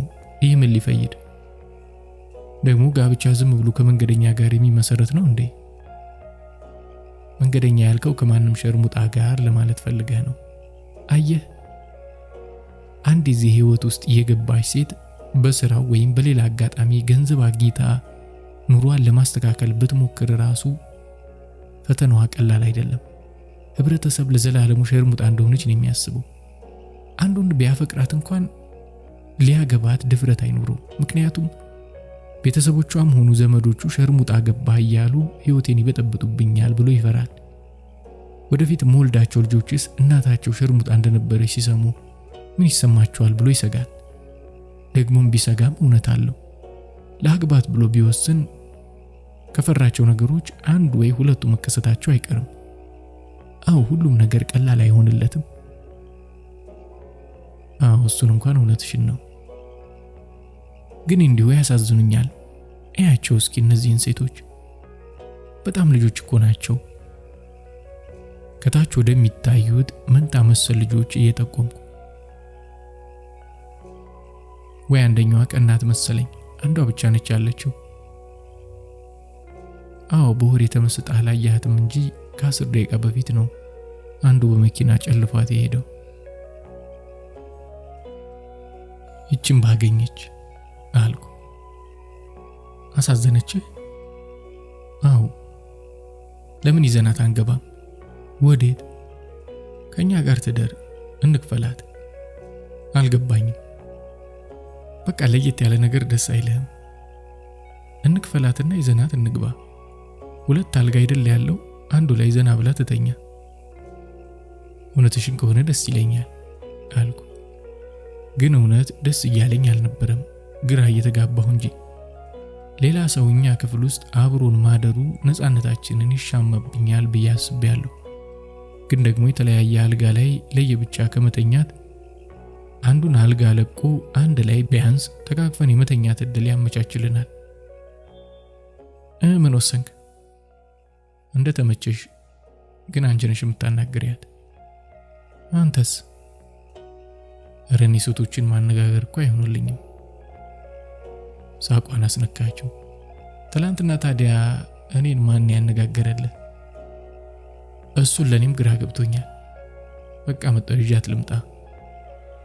አይዞ ሌሊት ካሰኘ እየተገላበጥክ ስትሰቃይ ከምታድር መጠባበቂያ መያዙ አይገባም ብላ መቀመጫዋን ለቃ በፉቅ ደረጃ ቁልቁል ወደ ታች መውረድ ጀመረች። በ10 ደቂቃ ልዩነት ልጅቷን ይዛ መጣ ከጎን ያስቀመጠቻት። ወንድሜ ነው ተዋወቂው። ልጅቷ በሚርገበገቡ አይኖቿ እየገመገመችኝ እጆቿን ዘረጋችልኝ። እኔም በተመሳሳይ እጄን ዘርግቼ የተዘረጋ እጇን እየጨበጥኩ ዋቅቶ ላባላለሁ አልኳት። ቲቲ አለችኝ። ቲቲ በአማርኛ ሲተረጎም ምን ማለት እንደሆነ በቀላሉ ሊገለጽልኝ አልቻለም። ደግሞ ለምንድነው ስማቸው ቲቲ፣ ጂጂ፣ ፊፊ የሚሆነው? በውስጤ የተፈጠረ ሌላ ጥያቄ ነበር። ምን ትጠጫለሽ? ወይን ከተመቸሽ ብርጭቆ ይምጣ አልኳት። አይ ወይን ላይ እስከዚህም ነኝ፣ የፈለግሽውን እዘዢ አለቻትና አስተናጋጇን ጠራቻት። ተኪላ ስትል አዘዘች። እንዲህ የሚባል መጠጥ አለ እንዴ? በውስጥ ራሴን የጠየቅኩት ድምፅ አውጥቼ በመጠየቅ መፎገርም አልፈለኩም። ብዙም ሳንቆይ የልጅቷ ስልክ እረፍት አልባ በሆነ ሁኔታ ይደወልላት ጀመር። በማንሳትና ባለማንሳት መካከል ስትዋለል ታዘብኩና አንሽና አናግሪ እንጂ አልኳት። ፈገግ እንደማለት አለችልኝና አነሳችው። ሄሎ፣ አትምጣ አግኝቻለሁ። አይ መኖሪያ ቤት አይደለም የሚሄደው፣ ሆቴል ነው። እሷ የምታወራው ብቻ ነው የሚሰማኝ ቀጥላለች። በቃ ደህና አደር፣ ደግሞ ራት ሳትበላ እንዳትተኛ። እሺ ቻው፣ ጠዋት እመጣለሁ። እኔም እወድሃለሁ። ተዘጋ። ወንድምሽ ነው? ተቅለብልቤ ጠየቅኳት። እኔው ነኝ። እስኪ ወንድም ቢሆን አባቷ ቢሆን ምን ይፈይድልኛል? አይ አይደለም፣ ተሽኮረመመች። ባልሽ ነው ማለት ነው አለቻት ጂጂ። እንዴት ባሏ ሊሆን ይችላል? ለምን አይችልም? ተፋጠጥን። እኔ እንጃ በዚህ ሰዓት ደውሎ ገባሽ ወይ ታድሪያለሽ የሚል ባል ይኖራል እንዴ? ቀዝቀዝ ባለ ድምፅ ሐሳቤን ሰነዘርኩ። አይ ወንድሜ አታፍርም ማለት ነው። ባሏ ማለት እኮ ያው ፎንቃ ያስያዛትና በነፃ የሚጠልዛት ወንድ ማለት ነው አይደል እናት? ልጅቷ በጥርጣሬ እንዴት ልታውቂ ቻልሽ የሚል በሚመስል አስተያየት እያየቻት አዎ ትክክል ነሽ አለቻት። እና ባልሽ ነው ጠየቅኩ፣ የሰማሁትን ካለማመን በመነጭ ግርሜታ። አዎ ባሌ ነው፣ ስራ ካልቀናኝ መጥቶ የሚወስደኝ እሱ ነው። ወስዶሽስ? እንዴ ወስዶኝ ያው ቤታችን አብረን እንተኛለና። ምንድነው የሚሰራው? ተማሪ ነው፣ አዳማ ዩኒቨርሲቲ በማታ ክፍለ ጊዜ ይማራል። እኔ ነኝ ከፍዬ የማስተምረው። የማስተምረው? እዚህ እየሰራሽ ነው የምታስተምሪው? አዎ ምን አለበት? እሱማ ምንም የለበትም፣ ዋናው በፎንቃው መጠለፍሽ ነው አለቻት ጂጂ። አይ ፎንቃ ስለጠለፈኝ ብቻ ሳይሆን ስለሚያሳዝነኝ ነው። ምስኪን ልጅ ነው፣ ምንም ቤተሰብ የለውም። ደግሞ በጣም ጎበዝ ተማሪ ነው፣ በሚቀጥለው ዓመት ይመረቃል። እና ሲመረቅ እንዴት ነው የምትሆኑት? መጠየቅ የፈለኩት እንደዛ አልነበረም። ትምህርቱን ጨርሶ ስራ ካገኘ በኋላ ቢተውሽስ ብዬ ነበር መጠየቅ የፈለኩት። ግን በምን አይነት ድፍረት እንደዛ ጠይቃለሁ? እንዴት እንሆናለን? መልሳ ጥያቄውን ለኔው ደገመችው። ያው ተመርቆ ስራ ከያዘ በኋላ ስራሽን ታቆሚያለሽ ለማለት ፈልጌ ነው። እሱ ሚስጥር ነው። በፈጠረሽ ንገሪ። ተስገበገብኩባት። እስኪ ለወሬ በእናትሽ በፈጣሪ ብዬ መለመን ከኔ የሚጠበቅ ነው? እጠፋበታለሁ። ትምህርቱን ጨርሶ ስራ ከያዘ በኋላ ወዲያው እጠፋበታለሁ። እጠፋበታለሁ ስትል ለምንድን ነው የምትጠፊበት? እያፈቀርኩት እንድኖር እነዚህ በፍቅር ያሳለፍናቸው የእውነት የሆኑ ጊዜያቶች መቼም ከታሪኬ ውስጥ እንዳይከሽፉ በኑሮ መቀየር ምክንያት ትቶኝ ወይም ችላ ብሎኝ በሱ እንዳዝንበት ስለማልፈልግ። ታዲያ ትተሽው እንደምትሄጂ እያወቅሽ ለምንድን ነው የምትለፊው? ጥያቄ ከውስጥ ሊያልቅልኝ አልቻለም። ለጂጂ እንኳን እድል ልሰጣት ስላልቻልኩ በጽሞና የተሞላች አድማጭ ብቻ ሆናለች። የምን ልፋት? እንዲህ ብርድ እየጠበሰሽ ከማታውቂው ሰዎች ጋር አንሶላ እየተጋፈፍሽ እሱን የምታስተምሪው ነዋ። ይህም በማድረጌ ለሕይወቴ አንድ ትርጉም ያገኘው ጠቃሚ ሰው እንደሆንኩ ማሰብና ማመን የጀመርኩት ከሱ ጋር ከተገናኘውና እሱን ማስተማር ከጀመርኩ በኋላ ነው። ከዛ በፊት ባገኘሁት ብር ፋሽን ልብስ መግዛት፣ መቃምና ማጨስ ብቻ ነበር። የዛን ጊዜ የባንክ ደብተር አልነበረኝም። አሁን እሱን ሳስተምር የለኝም፣ ግን ለሕይወት ያለኝ አመለካከት ቀይሮታል። ወደዚህ ምድር የመጣሁት ትርጉም ያለው ጠቃሚ ተግባር ለመከወን ነው ብዬ እንዳምን አድርጎኛል። ይገርማል። እሱስ ምን ያስባል? ምንድን ነው ወደፊት እቅዱ? ያው እሱማ ትምህርቱን እንደጨረሰና ስራ እንደያዘ ስራዬን እንደማቆም በስርዓት ተጋብተን የተረጋጋ በፍቅር የተሸመነ የጋብቻ ህይወት እንዲኖረን ነው። እኔም ትምህርቴን እንደምቀጥልና ቀስ በቀስ ኑሯችንን እንደምናሻሽል በየቀኑ ይነግረኛል። አዎ እንደዛ ነው የሚያስበው። እኔም እንዲረበሽብኝ ስለማልፈልግ እንዳልክ ነው የሚሆነው እለዋለሁ። ግን የማደርገው እንደነገርኳችሁ ነው። ከሱ ጋር ወደ ጋብቻ ህይወት ገብቼ ቢቀየርብኝ፣ አንድ ቀን ሸርሙጣ ብሎ ቢሰድበኝ፣ በላይ ላይ ጨዋ የተባለችውን ሴት ቢወሽምና ጀርባውን ቢሰጠኝ፣ እኚህንና የመሳሰሉትን አሰቃቂ መከዳት ስጋቶች በማብሰልሰል ህይወቴን በጣር መግፋት አልፈልግም።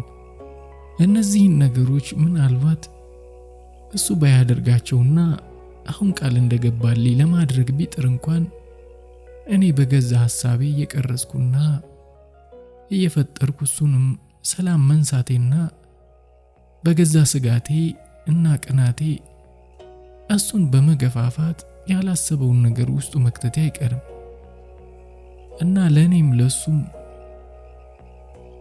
እንዳልኩት ነው የማደርገው። ለማንኛውም መጣሁ። ሽንት ቤት ደርሼ መጣሁ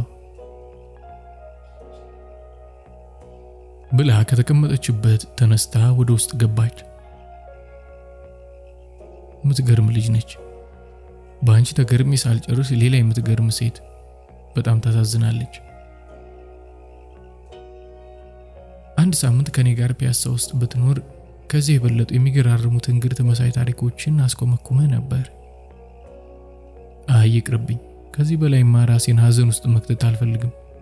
ይታይሽ፣ በዚህ ሰዓት ያለችው ፍቅረኛዋ የእውነት የሚወዳት ከሆነ ምን እንደሚሰማው የሰው የሆነች ሴት የእሱ የወደፊት ህይወት ለመቀየር ስትል ከሌላ ሰው ጋር ስታድር ለማሰብ እንኳን ይከብዳል። እኛ ያፈቅርናትን ሴት መንገደኛ እንኳን ሲለክፋት ድንገት ካየን እንዴት ነው ቡራ ከርዩ ስንል የምንውለው? በጣም ይከብዳል። እና አታውጣትም ማለት ነው? ምን ነካሽ? እንኳን ይህንን ታሪክ ሰምቼ ድሮንም ሐሳብ አልነበረኝም። እንግዲያ ወደ ፍቅረኛዋ ትሄድ። እውነትሽን ነው? እውነቴን ነው። ብሩን እንስጣትና መጥቶ ይወስዳል። ደስ ይለኛል። ተስማምተን ልጅቷ መጣ ለፍቅረኛዋ ደውላ ጠርተው እኛም ገንዘብ ሰጠናት። ተደስታና ተገርማ ነገ ከዋልን እንድንገናኝ ቁጥሯን ሰጣን። ስትለየን ከሌሊቱ 6 ሰዓት ከ20 ሆኖ ነበር። እኛም ከዛ በላይ የምንቆይበት ምክንያት ስላልነበረ ሂሳባችንን ዘግተን ወደ መኝታችን ነበር ያመራነው። ሁለታችንም ጋል ያለ መንገዳገድና መኩለታተፍም ያለበት ስካር ሰክረናል። እንደገባን እሷ ሮጣ ቀን ተኝታበት የነበረው አልጋ ላይ ተዘረረች። እኔ ፊኛዬ በሽንት ተሞልቶ ስለነበር ወደ ሽንት ቤት ገባሁና ተንፍሼ ስመለስ ከላይ ተኝታ የነበረው ከብርድ ልብሱ ውስጥ ተጠቅልላ ተኝታለች። ፊት ለፊት ያለው ጠረጴዛ ላይ ልብሶች ተቆልለዋል። በደንብ አየኋቸው። ሱሪዋ፣ ቲሸርቷ፣ ጃኬቷ እያልኩ ልብሷን አውላልቃ ፓንቷ ብቻ ነው ጠረጴዛ ላይ የማይታየው። ስለዚህ ሰውነቷ ላይ የቀረው ልብስ እሱ ብቻ መሆኑን ተረዳሁና ሳላስበው ፈገግ ብዬ እኔም በተመሳሳይ አወለኩና ጠጋ በይ ብዬ ከጎኗ ተዘረርኩ። እንዴ ሰውዬ አልጋ ላይ ተኛ እንጂ 2 አልጋ ያለው ክፍል የተከራየነው እኮ ለዚህ ነው። ባክሽ እኔ ብቻዬን አልተኛም። እተኛለሁ ብለህ እኮ ነው ያመቻቸውልህ ልጅ የሸኘኸው። እንደዛ ማለቴ አይደለም። ማለቴ እንትን ማድረግ ፈልጌ ሳይሆን እንዲሁ አብረን እንድንተኛ ስለፈለግኩ ነው። ልክ እንደ ትናንቱ። ወይ አንተ ሰው በቃ ሲነግሩ አትሰማም አይደል? በልሽ ከውስጥ ግባ። ተጣድፌና ተስገብግቤ ገባው። በዛው ቅጽበት እሷ ወጣች። ግራ ገባኝ። እንዴ ምንድነው? ወዴት ነው? ልብስ ልልበስ። ለምን? አብሬ ለመተኛት ነው። አብረሽ ለመተኛት ልብስ ማውለቅ እንጂ ልብስ ማድረግ ነው እንዴ? እንግዲህ ምርጫ ያንተ ነው። እሺ እንዳልሽ። ያወለቀችውን ጂንስ ሱሪዋን፣ ቲሸርቷን መልሳ በመልበስ መጣችና እርቃን እቅፌ ውስጥ ገባች። ወይ ጉዴ! ሐሳቤ ሁሉ በትንትና አለብኝ። ራሴን ለመቆጣጠር ዝም ብዬ ማውራት ፈለኩ። ግን ልጅቷ በዚህ ዲማዋ እንዲህ ማሰብ አይገርምሽም? ልጅ እኮ ነች አልኳት። ያን ያህል እንኳን ልጅ የምትባል አይደለችም። እንዴ ኧረ ልጅ ነች። አዎ ልጅ ነች፣ ግን ያን ያህል የሚጋነን ልጅነት አይደለም። እኔ በሷ እድሜ ስደርስ ቢያንስ 20 ድንግልና ሸጫለሁ። ድንግልና ሸጫለሁ? ምን አይነት ድንግልና? ድንግልና ነዋ። ድንግልና አታውቅም? አውቃለሁ፣ ግን 20 ድንግልና እኮ ነው ያልሽው። አዋ 20 ድንግልና። እንግዲህ አላውቅም። እኔ የማውቀው ድሮ ሴቶች ከአንድ ድንግልና ጋር እንደሚወለዱ ነው። አሁንማ ከነጭራሹም የለም ይባላል።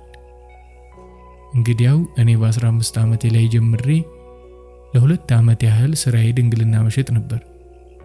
ቢያንስ ከ30 ጊዜ በላይ ሸጫለሁ እኮ። እንዴት አድርገሽ? ታሪኩ ረጅም ነው። አጠር አድርገሽ ንገሪኝ። እኔ እዚህም እዛም እንደምታያቸው ሴተኛ አዳሪዎች እንዳልመስልህ። ለስራው ፕሮፌሽናል ባለሙያ ነኝ። ከ10 ዓመቴ ጀምሮ ከፍተኛ ስልጠና ወስጄ ነው ከ15 ዓመቴ ላይ ወደ ስራ የተሰማራሁት። ስልጠና? ጭራሽ ስልጠና? እየቀለድሽ ነው? አይ እውነቴን ነው። እናቴ አራዳ አካባቢ አንድ የቀበሌ ቤት ውስጥ ይህንኑ ስራ እየሰራች ነው የወለደችኝ። እና ያንንም እየሰራች ነው ስታሳድገኝ የነበረው። ቤቷ 1 ክፍልና 4 በ5 ፋት ያላት ብትሆንም እሷኑ ለአንድ አልጋ ማዘርጊያ የምትሆን ክፍል ሌላ ሴት በማስገባት የእኩል ታሰራ ነበር። የእኩል ስትይ ሴትዮዋ በዛች ቤት ውስጥ ከወንድ ጋር አድራ ወይም አጭርም ቢሆን ሰርታ 10 ብር ብትሰራ 5ቱን ለእናቴ ትሰጣት፣ 5ቱን ለራሷ ትወስዳለች ማለት ነው። እንግዲህ እናቴ የቤቱ እመቤት መሆኗ ነው። በቀረችው ክፍል ደግሞ ራሷ ተሰራበት ነበር። ይቅርታ አድርጊልኝና እናትሽ ግን የሚከብድ ነገር ነው ይሰሩ የነበሩት። ማለቴ የእኩል ያልሽው ኧረ ይከብዳል። ተሸማቀቅኩ። ያ የእናቴ የግል ህጉ አይደለም። እዛ አካባቢ ሁሉም በዚሁ ስራ ላይ የሚተዳደሩና ቤት ያላቸው ተመሳሳዩን ነው የሚያደርጉት። ግን ሴትዮዋ ቀላል አልነበረችም። ሁሉን ነገር ካጠናችና ሰፈሩን በጣም ከተለማመደች በኋላ እናቴን አስወገደቻት ስትይ በመርዝ ገደለቻት። እናት አሰረች? ኧረ ምን በወጣት በመርዝ ገደለቻት ስልህ እኮ በግልጽ አይደለም ያደረገችው፣ በከፍተኛ ጥንቃቄና ምስጢር ነው። እኔ እንኳን እሱን ለማወቅ 5 ዓመት ፈጅቶብኛል። መንግስትማ እሷ ምስኪን ናት ብሎ ማለቴ ቀበሌው ቤቱንም በስሟ አዘዋወረላትና እኔንም መረቁላት። አዎ አሳድጋታለሁ ብላ ወሰደችኝ። ደግነቱ አላሳድጋትም ብትል እንኳን ጎዳና ከመውጣት ውጪ ሌላ አማራጭ አልነበረኝም። አይ ምንም እንኳን እናትሽን መግደሏ ጭካኔ ቢሆንም አንቺንም ጎዳና ለማውጣቷ ያስመሰግናታል። አይ እንደዛም አይደለም፣ እንዲያውም የእሷ ጭካኔ እናቴን ለመግደል ከመወሰኗ በላይ እኔን ላሳድግ ብላ በመውሰዷን የሚገለጸው። እንዴት? እናቴን ለመግደል መወሰኗ ቤቷ አጓግቷት ሁሌ ገለዋን በመሸጥ ለሌላ ሰው ግብር መክፈል አንገሽግሿት ነው ብለ በተወሰነ መልኩ ቢሆን ምክንያት አለው ልትል ትችላለህ። እኔን ለማሳደግ የወሰነችው ግን ለ4 ዓመት እናት ስትቀበላት የነበረውን በወር እኔ እንድመልስላት አስባና ወስና ነበር እና 1000 እጥፍ አድርጋ ተቀብላኛለች። በእኔ ባለመኪና ሆናበታለች። እርግጥ እኔ ብቻ አልነበርኩም፣ ሌሎችም 4-5 እኔን መሰሎች ነበሩ። ግን ጅማሬዋ እኔ ነኝ፣ መነሻዋ እኔ ነኝ። አወሳሰብሽብኝ እኮ። እንዴት አድርጋ ነው ያስከፈለችሽ? ሌላውን ተውና ድንግልና ብቻ 30 ጊዜ ሽጬላታለሁ። በአንዱ ድንግልና ከ2000 እስከ 10000 ትቀበልበታለች። እንዴት አድርጋ? ይህንን የሚሰሩላት ደላሎች አሏት። እሷ እድሜዋን በዚህ ስራ ላይ ስላሳለፈች የማታውቀው ነገር የለም። ድንግል ነች ትልና ለ3 ቀን በሆነ ጭስ በየቀኑ ለ1 ሰዓት ራቁታችንን በቁርበት አፍና ታጥነናለች። የምታጥነን እግራችንን ወዲህና ወዲያ በለቃቅጣ ጭሱ በደንብ ወደ ማህፀናችን እንዲገባ አድርጋ ነው። በ3ኛ ቀን ማለቴ ሰውየው ጋር ያለውን ነገር ደላላው ይጨርሳል፣ ብሩን ይቀበላል፣ እኛን ወስዶ ያስረክበናል። ከመሄዳችን በፊትም በደንብ አድርጋ ራሷ እኛን ስለማታምነን ኮካና የሆነ ምንነቱ የማላውቀው ዝልግልቅ ቅባት ነገር በመቀላቀል በደንብ አድርጋ ብልታችንን ታጥበናለች። እንዲህ በቀላሉ አይምሰልህ። ጣቶቿን ውስጥ እየሰነቀረች ውስጡንም ውጭውንም። ከዛ የትኛው ወንድ ብልት ነው ያንን ሰንጥቆ መግባት የሚችለው? ሰውየው ድንግል አገኘው ብሎ መፋተግ፣ እኛ ደግሞ በጣርና በስቃይ መቃተት ነው። ከዛ አንድ የበረታው በስንት መላላጥና መፋተግ ወደ ውስጥ መግባት ይችላል እና ደም በደም ሆኖ እሱ መሸወዱን ሳያውቅ በእርካታና በደስታ ሲጨፍር፣ እኔ በህመምና ስቃይ ሳለቅስ ሌሊቱ ይነጋል። ከዛ 15-20 ቀን እናገግምና ደግሞ ሌላ ድንግልና ግዢ ተገኘ ሲባል ሌላ ዝግጅት። ይህንን መቼም በእውነት ዓለም ለዛውም በዚች ሀገር በእኛዋ ኢትዮጵያ ውስጥ እየተደረገ ታሪክ ነው ብዬ ለማመን በጣም ይከብደኛል። እንግዲህ አመንክም አላመንክም እውነት ነው። ተጨማሪ ማብራሪያ ወይም ማስረጃ ፈልጋለሁ ካልክ ጠዋት አስታውሰኝ።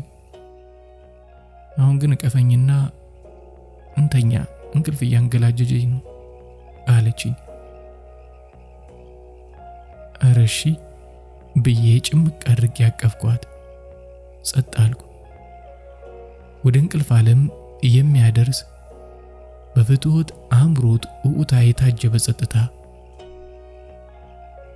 ምን አይነት በቅዠትና በሙቀት የተሞላ በተቆራረጠ እንቅልፍ የታጀበ ሌሊት እንዳሳለፍኩ አትጠይቁኝ። አጅሪት ግን እሷማ ምን አለባት ልክ እናቷ አቅፍ ውስጥ እንዳለ ጨቅላ ሕፃን ሐሳቧን ጥላ ሰውነቷን ደረቴ ላይ ዘረጋግታ የደሃ እንቅልፍ ተኝታ አደረች። የደሃ እንቅልፍ ግን ምን አይነት ነው?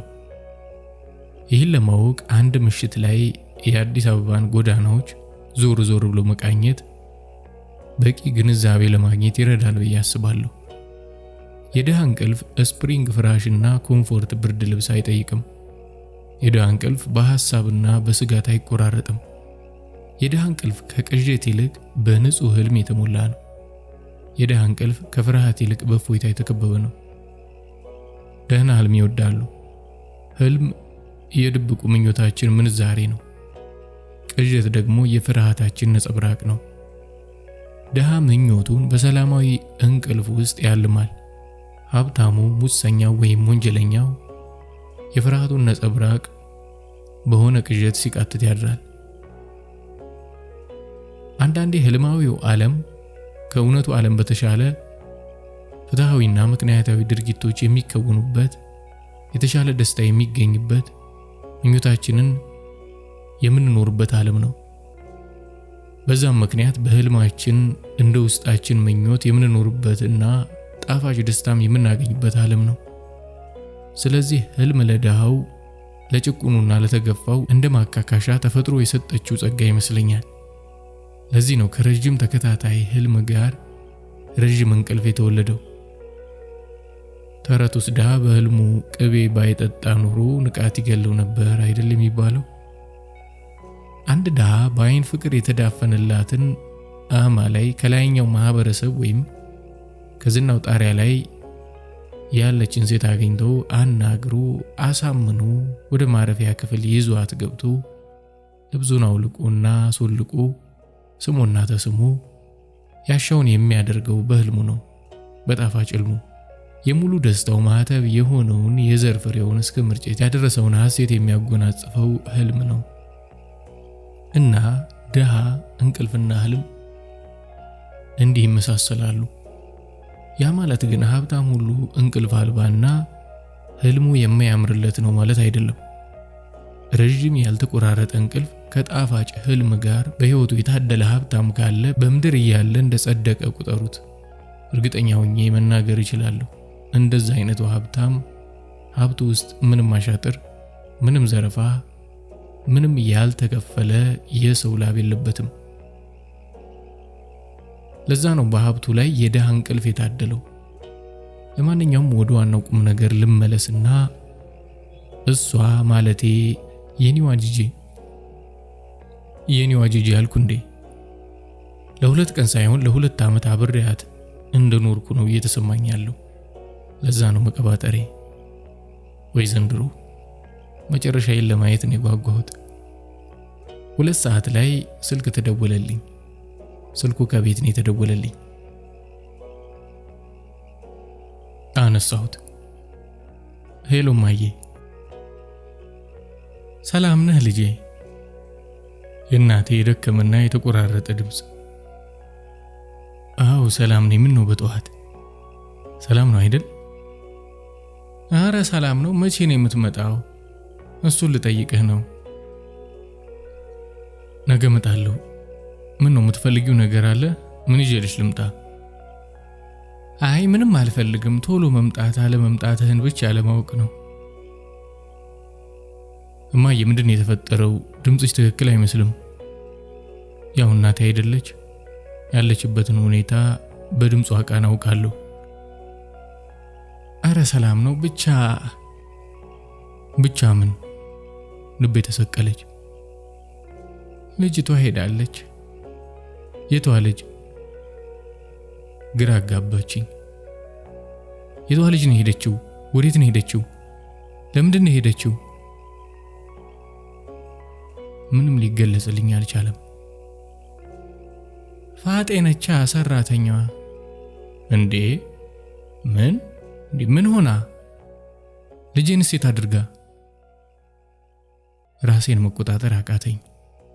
ደረቴ ላይ ተኝታ የነበረችውና ከእንቅልፍ ተጽዕኖ ሳትወጣ በከፊል ንቃት እያዳመጠችኝ የነበረችውን ጂጂን አስፈንጥሬ ከላይ ላይ ከወረወርኳት በኋላ አልጋውን በመልቀቅ እርቃኔን ቤት ውስጥ ወዲህ ወዲያ እየተንቆራጠጥኩና እየተወራጨው ማውራቴን ቀጠልኩ። ልጅቷንማ ለእኔ ትታልኝ ነዋ። እማ ልጄ ሰላም ነች ግን? አረ ሰላም ነች። ለመሆኑ ምን ሆንኩ አለች? እስክመጣ ድረስ መጠበቅ ያቃታት ምን አይነት የነፍስ ጉዳይ ቢያጋጥማት ነው? አላውቅም ልጄ፣ ልትነግረኝ አልፈለገችም። እሺማ እስክመጣ አደራ። እንዴ ምን አደራ ያስፈልገዋል? ለኔም እኮ ልጄ ናት። ስለገዛ ልጄ እኮ ነው የምናወራው። እናቴ የተለመደ ቅሬታዋን ማሰማት ጀመረች። ሁልጊዜ እንዲህ አይነት ጥያቄ ሳቀርብላት ቅር ትሰኛለች። ለልጅ ልጇ ያላትን ፍቅር ጥያቄ ውስጥ ያስገባሁባት ይመስላታል። እሺማ ከቻልኩ ዛሬውኑ ለመምጣት ሞክራለሁ። አረ ተረጋጋና እንደቅድህ ነገና። እሺማ ቻው ልጄ። ስልኩን ዘጋሁና ቀጥታ ልብሴን መልበስ ጀመርኩ። ሰላም ነው አለችኝ ግራ በመጋባት አስተያየት። ምን ሰላም ነው? ዛሬ መሄድ አለብኝ። ተነሽ ቁርስ እንብላና እንሂድ። ልጄን ጥላ ስትል የሰማሁ መሰለኝ። ሚስት ጥላ ጠፍታ ነው? ግን ሚስት የለኝም ብለኸኝ ነበር እኮ። ለምን ዋሸኸኝ በሚል ጥያቄ የታጀበ ትዝብታዊ አስተያየት እያየችኝ። ባክሽ ሚስት አይደለችም፣ ልጄን የምታሳድግልኝ ሰራተኛዬ ነች። ሰራተኛዬ? ሰራተኛ ብቻ? አዎ ሰራተኛዬ ብቻ። ምን ለማለት ፈልገሽ ነው ግን? አይ አደነጋገጥ ሲታይ ሰራተኛ ብቻ ሄደችባት መስለም። ያልተነካ ግልግል ያውቃል የሚባለው እኮ ለዚህ ነው። አንቺ ምን አለብሽ? ለኔ ሰራተኛ ትሁን እንጂ ለልጄ እኮ እናት በያት። ከአንድ ወሯ ጀምሮ ነው ይሄው 3 ዓመት ሙሉ እሷ ነች ያሳደገቻት። ልጄ እንደ እናቷ ነው የምትወዳት። ለብሼ ጨርሻለሁ። እሷም አልጋውን ለቃ መቀመጫው ላይ ቁጭ በማለት ለብሳ ያደረችውንና እላይ ላይ የተሸበሸበ ልብሷን እያስተካከለች ነው እያወራችኝ ያለችው። ቢሆንም ለመፍረድ ቸኮልሻት በለኝ እንጂ እንኳን ሰራተኛ ይቅርና ዋናዋ ሚስትህ ማለት የልጅህ እናትም አንተንም ልጇንም ትታቸው ሄዳ የለ። ፊቴ ሁሉ ልውጥ ሲል ለኔው ለራሴ እየታወቀኝ ነው። ሰውነቴ ሁሉ መንቀጥቀጥ ጀምሯል። አራረጋጋው ዝም ብዬ አስተያየት ልስጥ ብዬ እንጂ የሚመለከተኝ ጉዳይ ሆኖ አይደለም። አይ እውነትሽን ነው። እናቷም ጨክና ጥላኝ ሄዳለች። አዎ በኔ ጨክና፣ አዎ በልጇ ጨክና። ጃኬትን ከተቀመጥኩበት አንስቼ አንጠለጠልኩትና ክፍሉ ለቅቄ ወጣሁ። አረ ጠብቀኝ ፊቴን እንኳን ልታጠብ እያለች ከኋላ የተከተለችኝ። እንደምንም ራሴን ለማረጋጋት እየሞከርኩ ቁርስ ወደምንበላበት ቤት ይዣት ገባሁ። አዘዝንና ፊት ለፊት ተፋተን ቁጫል። ምግቡ መጣ። ኩርፊያ በተቀላቀለበት ጸጥታ የቀረበውን ቁርስ በልተን ወደ መኪናችን ገባንና ጉዞ ወደ አዲስ አበባ። በፍጥነት መንገድ ገብተን መሃል ከደረስን በኋላ በቃ አሁን ቀጥታ ወደ ሀገር ልትሄድ ነው? ምን ምርጫ አለኝ? ልጅ እኮ ነች። አይ እናትህ ጋር አይደል እንዴ ያለችው? እናቴ አቅመ ደካማ ነች። ጎንበስ ቀና ብላ እሷን መንከባከብ በጣም ነው የሚከብዳት። እሷም ራሷ በሌላ ሰው እንክብካቤ የምትኖር ነች። አይዞህ የህፃኑ እናት እዛ አካባቢ አይደለም የምትኖረው? ማለቴ ለጊዜውም ቢሆን ለማለት የፈለገችው ስለገባኝ አላስጨረስኳትም። አይደለችም፣ እሷ አንደኛውን ነው ጥላን የኮበለለችው። አንደኛውን ስትል ልጄ በተወለደችበት ቅጽበት ነው የፍቅሬ እስትንፋስ የተቆረጠው። ድክም ባለ ድምጽ መለስኩላት። ዛሬ ደግሞ ምን አይነት ቀን ነው? ይህንን ህመሜን፣ ይህንን ቁስሌን አስታውሽም እንዳወራ የተገደድኩት። ፍጹም በሆነ በደስታና በጉጉት የተሞላ 2 ቀን ካሳለፍኩ በኋላ ደስታዬን አጣጥሜ ሳልጨርስ እንዲህ ደስታዬን የሚያደፈርስ ቀጥታ ከህመሜ ጋር የሚቆራኝ ዜና የሰማሁት። የልጄ እናት፣ የውስጥ ህመሜ ፍቅሬ፣ ትዳሬን ካጣው 3 ዓመት ሆነኝ። አዎ ልጅ እንድትወልድልኝ ሆስፒታል አስገባኋት። ህይወት ያላት ልጅ ሰጣኝ፣ የራሷን ህይወት ግን ተነጠቀች። በአንድ ቀንም አይደለም፣ በሰከንድ ሽርፍራፊ በሰከንድ ለህይወቴ በጣም ወሳኝ የሆነ ነገር ማጣትና በዛው በተመሳሳይ የጊዜ ሽርፍራፊ በህይወቴ ወሳኝ የሆነ ነገር ማግኘት። ስሜቱ ሲኦልና ገነት ለመለያ የተገባ በግማሽ እሳትና በግማሽ ውሃ በተሰራ አጥር ላይ እንደመቀመጥ ነው። የሚያቃጥል የሐዘን እሳትና የሚያቀዘቅዝ የደስታ ውሃ። በጣም አዝናለሁ። እውነቴን ነው። እኔ እንደዛ አልገመትኩም። ይቅርታ የማይሆን ነገር ስለተናገርኩ። እኔ ለሞት ደንታ የለኝም። ሰው ሞተ ሲባል አንጀቴ እንዲህ በቀላሉ አይንቦጫቦጭም። አንድ እናት የሆነች ሴት ስትሞት ግን በጣም ነው ውስጤ በሐዘን የሚላወሰው። በተለይ ሕፃን ልጅ ጥላ የምትሞት እናት። እንግዲህ ምን ታደርጊዋለሽ? አይዞኝ ሰራተኛዋን ምናልባት የሆነ ጊዜያዊ ችግር አጋጥሞት ይሆናል ትመለሳለች። አይመስልኝም ስትል አንድ ዙሪያዋን እየተሽከረከረ ሲያባብላት የነበረ ጎረምሳ ነበር እሱን ያስኮበለለብኝ። አይዞ እንደዛም ከሆነ ሌላ ሰራተኛ ትፈልጋለህ? አዎ ፈልጋለሁ፣ ግን ከልጅ ጋር ተላምዳ እንደ እናት ልትንከባከባት የምትችል ሴት አለች ወይ ነው። ልጄ ማለት ለኔ ልጄ ብቻ አይደለችም፣ ሚስቴም ጭምር ነች። ልጄን ሳቅፍ ሚስቴን ከሰማይ ሆና ፈገግ ስትል አያታለሁ። ልጄ ስትስቅ እሷም ከሰማይ የምስጋና ዝማሬ ስትዘምርልኝ ይሰማኛል። ከልጄ ጋር የማሳልፋቸውን ጊዜያቶች ሁሉ ከሚስቴ ጋር እንደማሳልፋቸው የፍቅር ጊዜ ነው የሚሰማኝና በተቃራኒው ልጄ ስታለቅስ የእናትየው እንባ ከሰማይ ተነስቶ ሰውነቷ ላይ ሲንጠባጠብ ይሰማኛል። በጣም ነበር የምታፈቅራት። ፍቅር አይገልጸውም። አንድ ሚስጥር ልንገርሽ፣ እሷን ካጧት በኋላ ከሌላ ሴት ጋር አንሶላ መጋፈፍ አምሮትና ፍላጎት የተሰማኝም የሞከርኩትም ከአንቺ ጋር ነው፣ አንቺ ጋር ብቻ። ይህንን ስትሰማ እየተደሰተች እንዳይመስላችሁ፣ ፊቷ የፈገገ እንዳይመስላችሁ። አመዱ አቡን ነው ያለው። አይኖቿ ፈጠጡ። እውነትህን እንዳይሆን ከልጄ ነጥለኝ፣ እውነቴን ነው። በጣም አዝናለሁ፣ የእውነት በጣም ነው የማዝነው ብላ አንገቷን በሐዘን ደፋች። ለምኑ? አንቺ ምን አደረግሽ?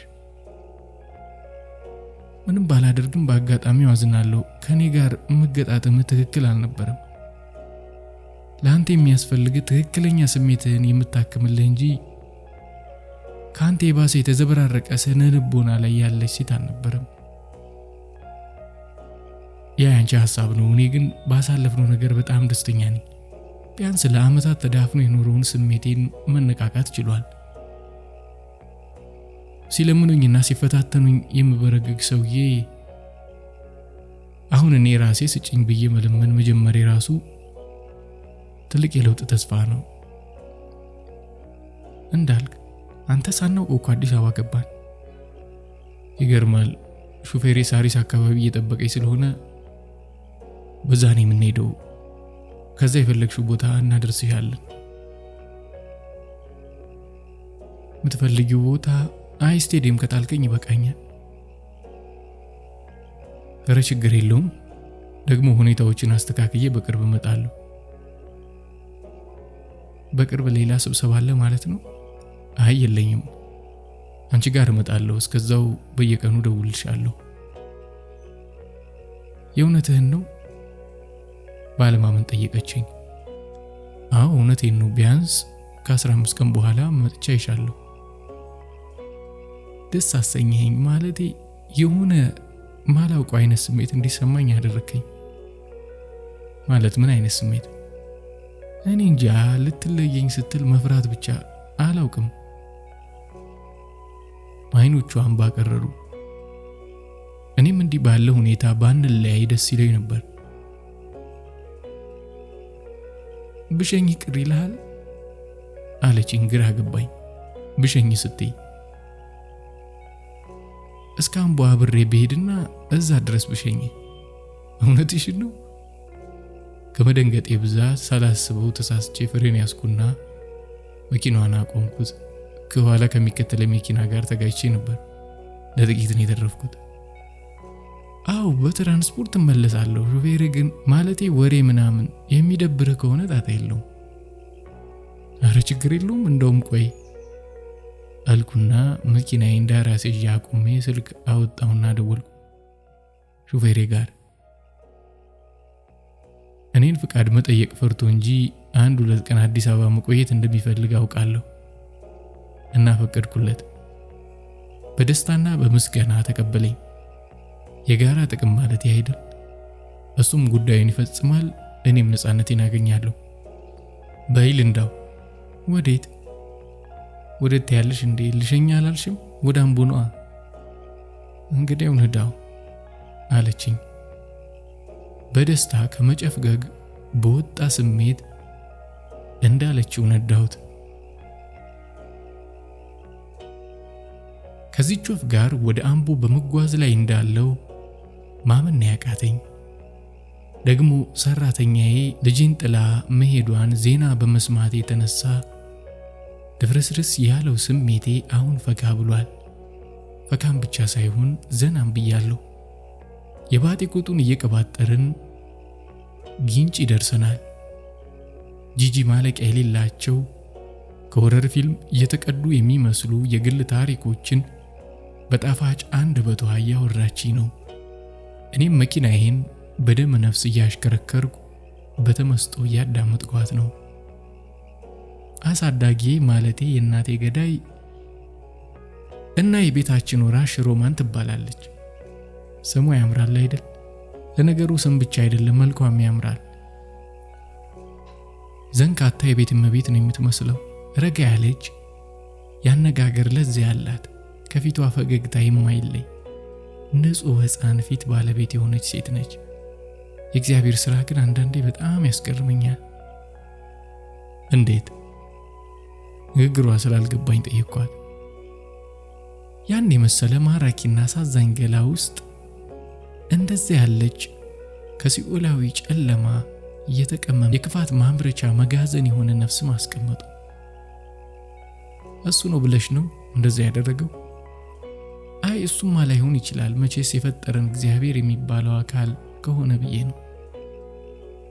እሱማ አለ፣ የፈጠረን ፈጣሪ አለ። ግን ክፋትን በገዛ ፈቃዳችን ወይም ሀብትን ለማጋበስ ወይንም ስልጣንን ለማግኘት ካለን የተጋነነ ፍላጎት አንጻር በውስጣችን ዘርተን የምናሳድገው ክፋትና ሻጥር ከገዛ ራሳችን የሚፈበረክ የራሳችን ድክመት ውጤት ነው።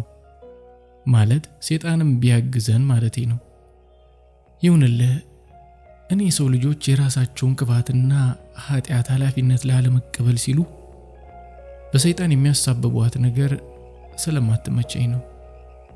እሺ ይሁን፣ ከክርክሩ ወደ ታሪኩ ተመለሽልኝ። ታሪኩማ ይቺ ሮማን ያልኩህ አሳዳጊ ማንም ሰው አይቷት በቀላሉ የሚወዳት ሰው ነች። ምንም ነገር ብትነግርህ ታምናታለህ።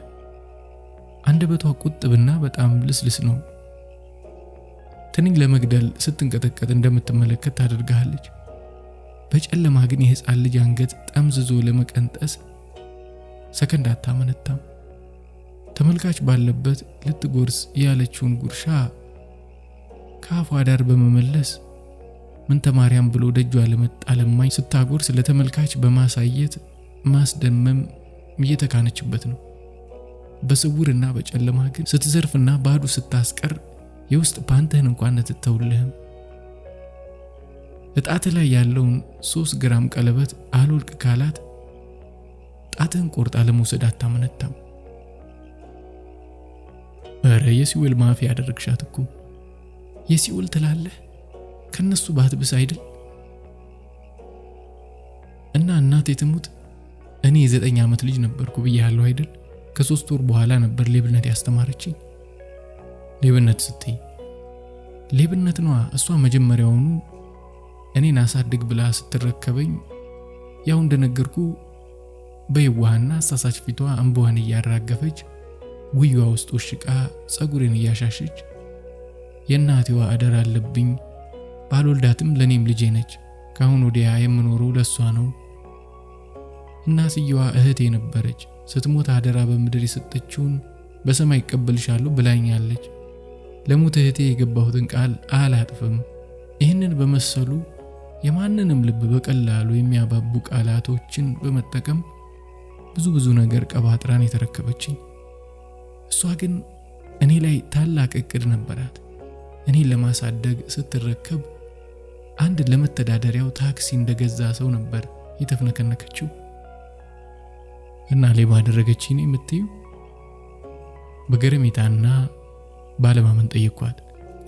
ለዛውም ተራ ሌባ እንዳልመስለ። እንዳልኩ እናቴ ከሞተች ከ3 ወር በኋላ ምን እንዳደረገች ታውቃለህ? ቴኳንዶ ትምህርት ቤት አስገባችኝ። ቴኳንዶ ትምህርት ቤት? ለምን? ተረጋጋ፣ ልነግርህ አይደል? በየወሩ በደስታ ብር እየከፈለች እያሞጋገሰች የኔ ልጅ እኮ የሴት ጀግና ነች፣ ወደፊት እንደ ነኪታር ጀግና አክተር ነው የምትሆነው። የዛን ሰሞን ነኪታ የሚል ርዕስ ያለው ተከታታይ ፊልም እየተከራየች በየቀኑ ታሳየኝ ነበር። ብቻ ለ6 ወር አስተማረችኝ። እኔም የልጅነት ጉጉት አለመብሰልም ታክሎበት ከልቤ እሷ ከምትፈልገው በላይ ውጤታማ ስልጠና ወስጄ አጠናቀቅኩ። እሺ ከዛማ አንድ ደንበኛዋ የሆነ ኮማንዶ ሆኖ ለአመታት በውትድርና ካገለገለበት በስነ ምግባር ተባሮ ማጅራት በመምታትና በመዝረፍ ለሚተዳደረው ሰው ሰጠችኝ። ለምን ሰጠችኝ ስትይ እንዴት? ለሌላ ስልጠና። አየህ ቴኳንዶ ቤት የተማርኩት ሰውነቴን እንደፈለኩ ማዘዝ፣ ለካራቴ እግሮቼን ማወናጨፍ፣ ራሴን ከጥቃት መከላከል፣ አስፈላጊም ሲሆን መልሶ ማጥቃት የመሳሰሉትን ስፖርታዊ የሆኑ ተራ ስልጠናዎች ነው። እሱ ጋር ምን እስከነግር መታገስ አትችልም? ይህን ታሪክ መኪና እየነዱ አልነበረም ማዳመጥ። ብቻ እንዳልላተምና ታሪኩም ሳያልቅ የኔው ታሪክ እንዳያልቅ። እሱም ተግባራዊ የሆኑ ወታደራዊ ስልጠናዎች፣ ከዚያም አልፎ ሌባዊ ስልጠናዎች። እስኪ አብራሪልኝ። በ10 ምናምን የፖሊስነት ህይወት ያላጋጠመኝንና ምናልባት በውጭ ፊልም ብቻ አይቼው ማውቃቸውን ታሪኮች ነው እያሰማችኝ ያለችው። ሳንጃ አጠቃቀም፣ አጥር መዝለል፣ በጨለማ ማጥቃት፣ ማንኛውንም ቁልፍ መክፈት፣ ይህንን እንዲያስተምረኝ ብዙ ገንዘብ ከፍለዋለች። ከዛም አልፎ አብረው ሁሉ እስከ መተኛት ደርሳለች። ከዛም ከሱ ጋር ለ3 ወር ያህል ከሰለጠንኩ በኋላ ለሌላ ሙጭላፋ ሰጠችኝ። ለሌላ ሙጭላፊ ስትይ ለኪስ አውላቂ። እሱ ደግሞ እንዴት ከሰው ኪስ በቅልጥፍና ቦርሳ የመሳሰሉትን ጠቃሚ ዕቃዎች ማውጣት እንደምችል፣ ሞባይል እንዴት መመንተፍ እንደሚቻል፣ ሀብልና ጌጣጌጥ እንዴት መንጭቆ ማምለጥ እንደሚቻል አስተማረኝ። እሺ ከዛማ እልል ያልኩ ሌባ ሆንኩልሃ። በ10 ዓመቴ ሙጭላፊ ሌባ ሆንኩ። ያው ሸርሙጣ ከመሆኔ በፊት ሌባ ነበርኩ ያልኩ ለዚህ ነው። እረ በፈጣሪ እናትሽን መግደሏ ሳያንሳት አንቺ ላይ እንዲህ ታደርጋለች? ምን አይነት ጭካኔ ነው? አይ እናቴን የመግደሏን ምክንያት እረዳታለሁ። የሚያም ቢሆንም ይቅርላታለሁ። በእኔ ላይ ስላደረገችው ነገር ግን ፈጽሞ ይቅርልላት አልችልም። እንደዚህ አይነት በደልን ይቅር ለማለት የክርስቶስ አይነት ልብ ያስፈልጋል አልኩ እኔም በሐሳቧ ተስማምቼ። አዎ እውነትህን ነው። እኔ ደግሞ ጂጂ እንጂ ኢየሱስ አይደለሁም። ስለዚህ ከኔ ይቅርታ አታገኝም። ይገርምሃል፣ መጀመሪያ ሌብነት ስታለማምደኝ ምን እንዳደረገች ታውቃለህ? የባንክ ደብተር በስሟ አወጣችና ድሃ ሆነሽ ልክ እንደ እናትሽ የድህነት ኑሮ መኖር የለብሽም፣ ለማንም ሰው ማዘን፣ ለማንም ሰው መራራት የለብሽም፣ በዚህ ዓለም ላይ ከገንዘብ ውጪ ምንም ጠቃሚ ነገር የለም፣ ገንዘብ ሲኖርሽ ማንም ሰው ይወድሻል፣ ማንም ሰው ያከብርሻል፣ የተናገርሽው ቀልድ እርባን የሌለው ቢሆንም የከበቡሽ ሁሉ ይገለፈጡልሻል፣ ትዕዛዝሽ ሕገ ወጥና አደጋ ውስጥ የሚያስገባ ቢሆንም ማንም ለምን ብሎ ሳይጠይቅ ይተባበራል። ስለዚህ ለገንዘብ ምንም አይነት መስዋዕትነት ቢከፈልለት ተገቢ ነው። ለአንድ ቦርሳ ብር አንድ አዳራሽ ሰው መጨረስ ካለብሽ እንዳታቅማሚ። ሰው አንቺ ገደልሽውም አልገደልሽውም አንድ ቀን መሞቱ አይቀርም። የዚህ ሀገር ሕዝብ አንቺ ዘረፍሽውም አልዘረፍሽውም ከችግርና ከችጋር አይላቀቅም። ስለዚህ ለማንም ለምንም አትዘኝ። የዚችን ከተማ ነዋሪዎች ልክ እንደ ሰፈር ተልከስካሽ ውሻ ቁጠሪያቸው። ነዝናዞችና ተልካሾች ናቸው። ስለዚህ በመርዝ ብትጨርሻቸው፣ በሳንጃ ብትዘነጣያቸው፣ በሽጉጥ ግንባራቸውን ብታያቸው ምንም እንዳይጸጽትሽ። ምንም ልክ መዘጋጃ ከተማዋን ለማጽዳት ሲፈልግ በመርዝ እንደሚያስወግዳቸው ባለቤት አልባ ውሾች አንቺም እንደዛ እያደረግሽ እንደሆነ አስቢው፣ ከተማዋን እያጸዳሽ እንደሆነ። እኚህና የመሳሰሉትን ስብከቶች በየቀኑ ነው የምትሰብከኝ። በሕፃንነት አይምሮዬ ሰማኋት፣ አመንኳት፣ ተቀበልኳት። እንዳለችኝ መሆን ጀመርኩ። የባንክ ደብተር ከፈትኩልሽ አለችና የኢትዮጵያ ንግድ ባንክ ደብተር አሳየችኝ። 18 ዓመት ሲሞላሽ በስምሽ እቀይርልሻለሁ፣ አሁን ግን ስለማስቺ በእኔ ስም ይሁንልሽ አለችኝ። አመንኳት። በዛ ትህትና በዛ እንባ በታጀበ ምክር እየነገረችኝ ባላምናት ነበር የሚገርመው። እና እየዘረፍኩ እያመጣው ስሰጣት እንዳለችው ባንክ ደብተር ውስጥ ስትከትልኝ 1,000 ሆነልኝ ስል 10,000 ደረሰልኝ ስል 100,000 ሆነልኝ ስል 500 ሲሆንልኝ በቃ እንዳለችው ሀብታም ይሆንኩ መሰለኝ። ዓለምን ሁሉ በቁጥጥሬ ስር ያስገባው መሰለኝ። ድህነትን እየተበቀልኩ እንዳለው ተሰማኝ። ምን እንደምገዛ ምን እንደማደርግበት ማለም ጀመርኩ። እሷ ግን ይህችማ ምን አላት፣ ሀብታም ከሆንሽ በጣም ሀብታም መሆን ነው ያለብሽ ትለኝ ነበር። ሽርሙጥናውንም አስጀመረችኝ። በቅንጅት ሽርሙጥናና ሌብነት። ከ2 ዓመት በፊት ብሩ በጣም ሲጠራቀም ቤት እንግዛ አለችኝ። ምንም ሳላቅማማሽ አልኳት። ሲኤምሲ አካባቢ በ5 ሚሊዮን ብር ገዛች። አከራየችው። የወደፊት ቤትሽ ነው አለችኝ። የዛሬ ዓመት በ1 ሚሊዮን ብር ሚኒባስ እንግዛ አለችኝ። ገዛን። ቆይ በማን ስም ነው የሚገዛው? በራሷ ነው። እኔም 18 ዓመት መች ሞላኝ። በሷ ስም ሊሆንና 18 ዓመት ሲሞላኝ እንደምታዛውርልኝ ነግራኝ በራሷ ስም ነው የገዛነው።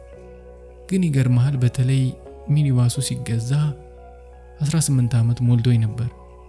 እሷ ግን ወራቶች ይቀሩሻል አለችኝ። ቆይ ግን አንድ ነገር ያልገባኝ ነገር፣ ይህን ሁሉ ነገር ስትዘርፊና ስትሰርቂ ተይዘሽ አታውቂም? እሱም ማየት ይቀራል፣ አልፎ አልፎ ቢሆንም ያጋጥማል። ግን የዋዛ አትምሰልህ። ከ2 ቀን በላይ እስር ቤት እንዳሳልፍ አድርጋ አታውቅም። በፖሊስ ጣቢያ አካባቢ ወሳኝ ሰዎች አሏት። በዚያ ላይ እንደዚህ አይነት ክፉ ቀን ሲመጣ ከተጠራቀመው ብር መጅረጥ አድርጋ በማውጣት ለማከፋፈል አትሰንፍም። ወዲያ ብላ ወዲያው ነጻ ታደርገኛለች። በእውነት ለማመን የሚያስቸግረው አልኩ። ለማመን የሚያስቸግረው የሰማውን ታሪክ ብቻ አይደለም፣ አምቦ መድረሻችንም ጭምር እንጂ። አምቦ ይቺ ነች ብላ ጠየቀችኝ። ድንገት ከታሪኩ ወጣ። አዎ አምቦ የደም ገንቦ የተባለችው ይቺ ነች። ይገርማል፣ አልጠበቅኩም። ትልቅ ሆነብሽ አይደል? አሪፍ ከተማ ነች። አይ ትልቅ ሆናብኝ አይደለም፣ እንደው በተቃራኒ ነው የተሰማኝ። እንዲያ የስም ገናናነትና የግርማ ሞገሱ አስፈሪነት አሁን ከማየው ጋር ኧረ አይመጣጠንም። መቼስ ይመለከትሻል ብዬ ማብራራቱን ቀጠልኩ። አየሽ አምቦ የእድሜዋን ያህል አላደገችም ይሆናል። እንደሚገባት በመሰረተ ልማት አልለማችም ይሆናል። ሰማይ ጠቀስ ህንፃዎችና አጓጊ ሙሎች አልተገነቡባትም ይሆናል። ግን ጥሩ ነገር ሰው አላት። አምቦ ትልልቅ ልብ ያላቸው ነዋሪዎች አሏት። ለነጻነት መዘመር የማይደክማቸው፣ ለፍትህ መታገል የማይሰለቻቸው ነዋሪዎች ባለቤት ነች። ወኔያቸው ያልተሰለበባቸው ነዋሪዎች መኖሪያ ይሄ ነው ትልቅ ያደረጋት።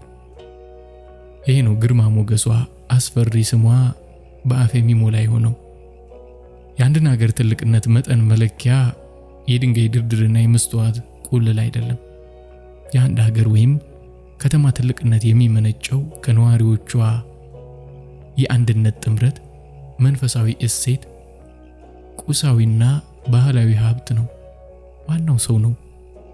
ሌላው ነገር ለሰው ምቾት፣ ለሰው መጠቀሚያ የተፈጠረ ወይም የተሰራ ነገር ነው። ስለዚህ ትልቅ ሀገር ማለት ትልልቅ ልብ ያላቸው ሰዎች የሚኖሩባት ከተማ ማለት ነው እንጂ ትልልቅ ህንፃ ያለባት ማለት አይደለም። እሺ ገብቶኛል። እውነቴን እኮ ነው እኮ። ምን አልኩ? ማብራሪያን ተቀብያለሁ አለች እየፈገገች። ጥሩ አልኩና የመኪናዬን አፍንጫ ወደ ደራራ ሆቴል አዙሪ ወደ ግቢው አስገባሁትና አቆምኩት። ፈጥነን ደረስን። አዎ ፈጥነናል። አሁን ምሳ እንብላ። እንዳልክ እንብላና የማይቀረውን መለያየት እንለያይ አለች ቅሬታ ባዘለ ድምፅ። ከመኪናው ወርደን ወደ ምግብ አዳራሹ አመራን። አይ ነገሮችን እንደዚህ በእንጥልጥል ተሽማ መለያየት የለም። ምሳ እንብላና ቢያንስ አንድ ቦታ ተቀምጠን የጀመርሽውን ታሪክ ትጨርሽልኛለሽ።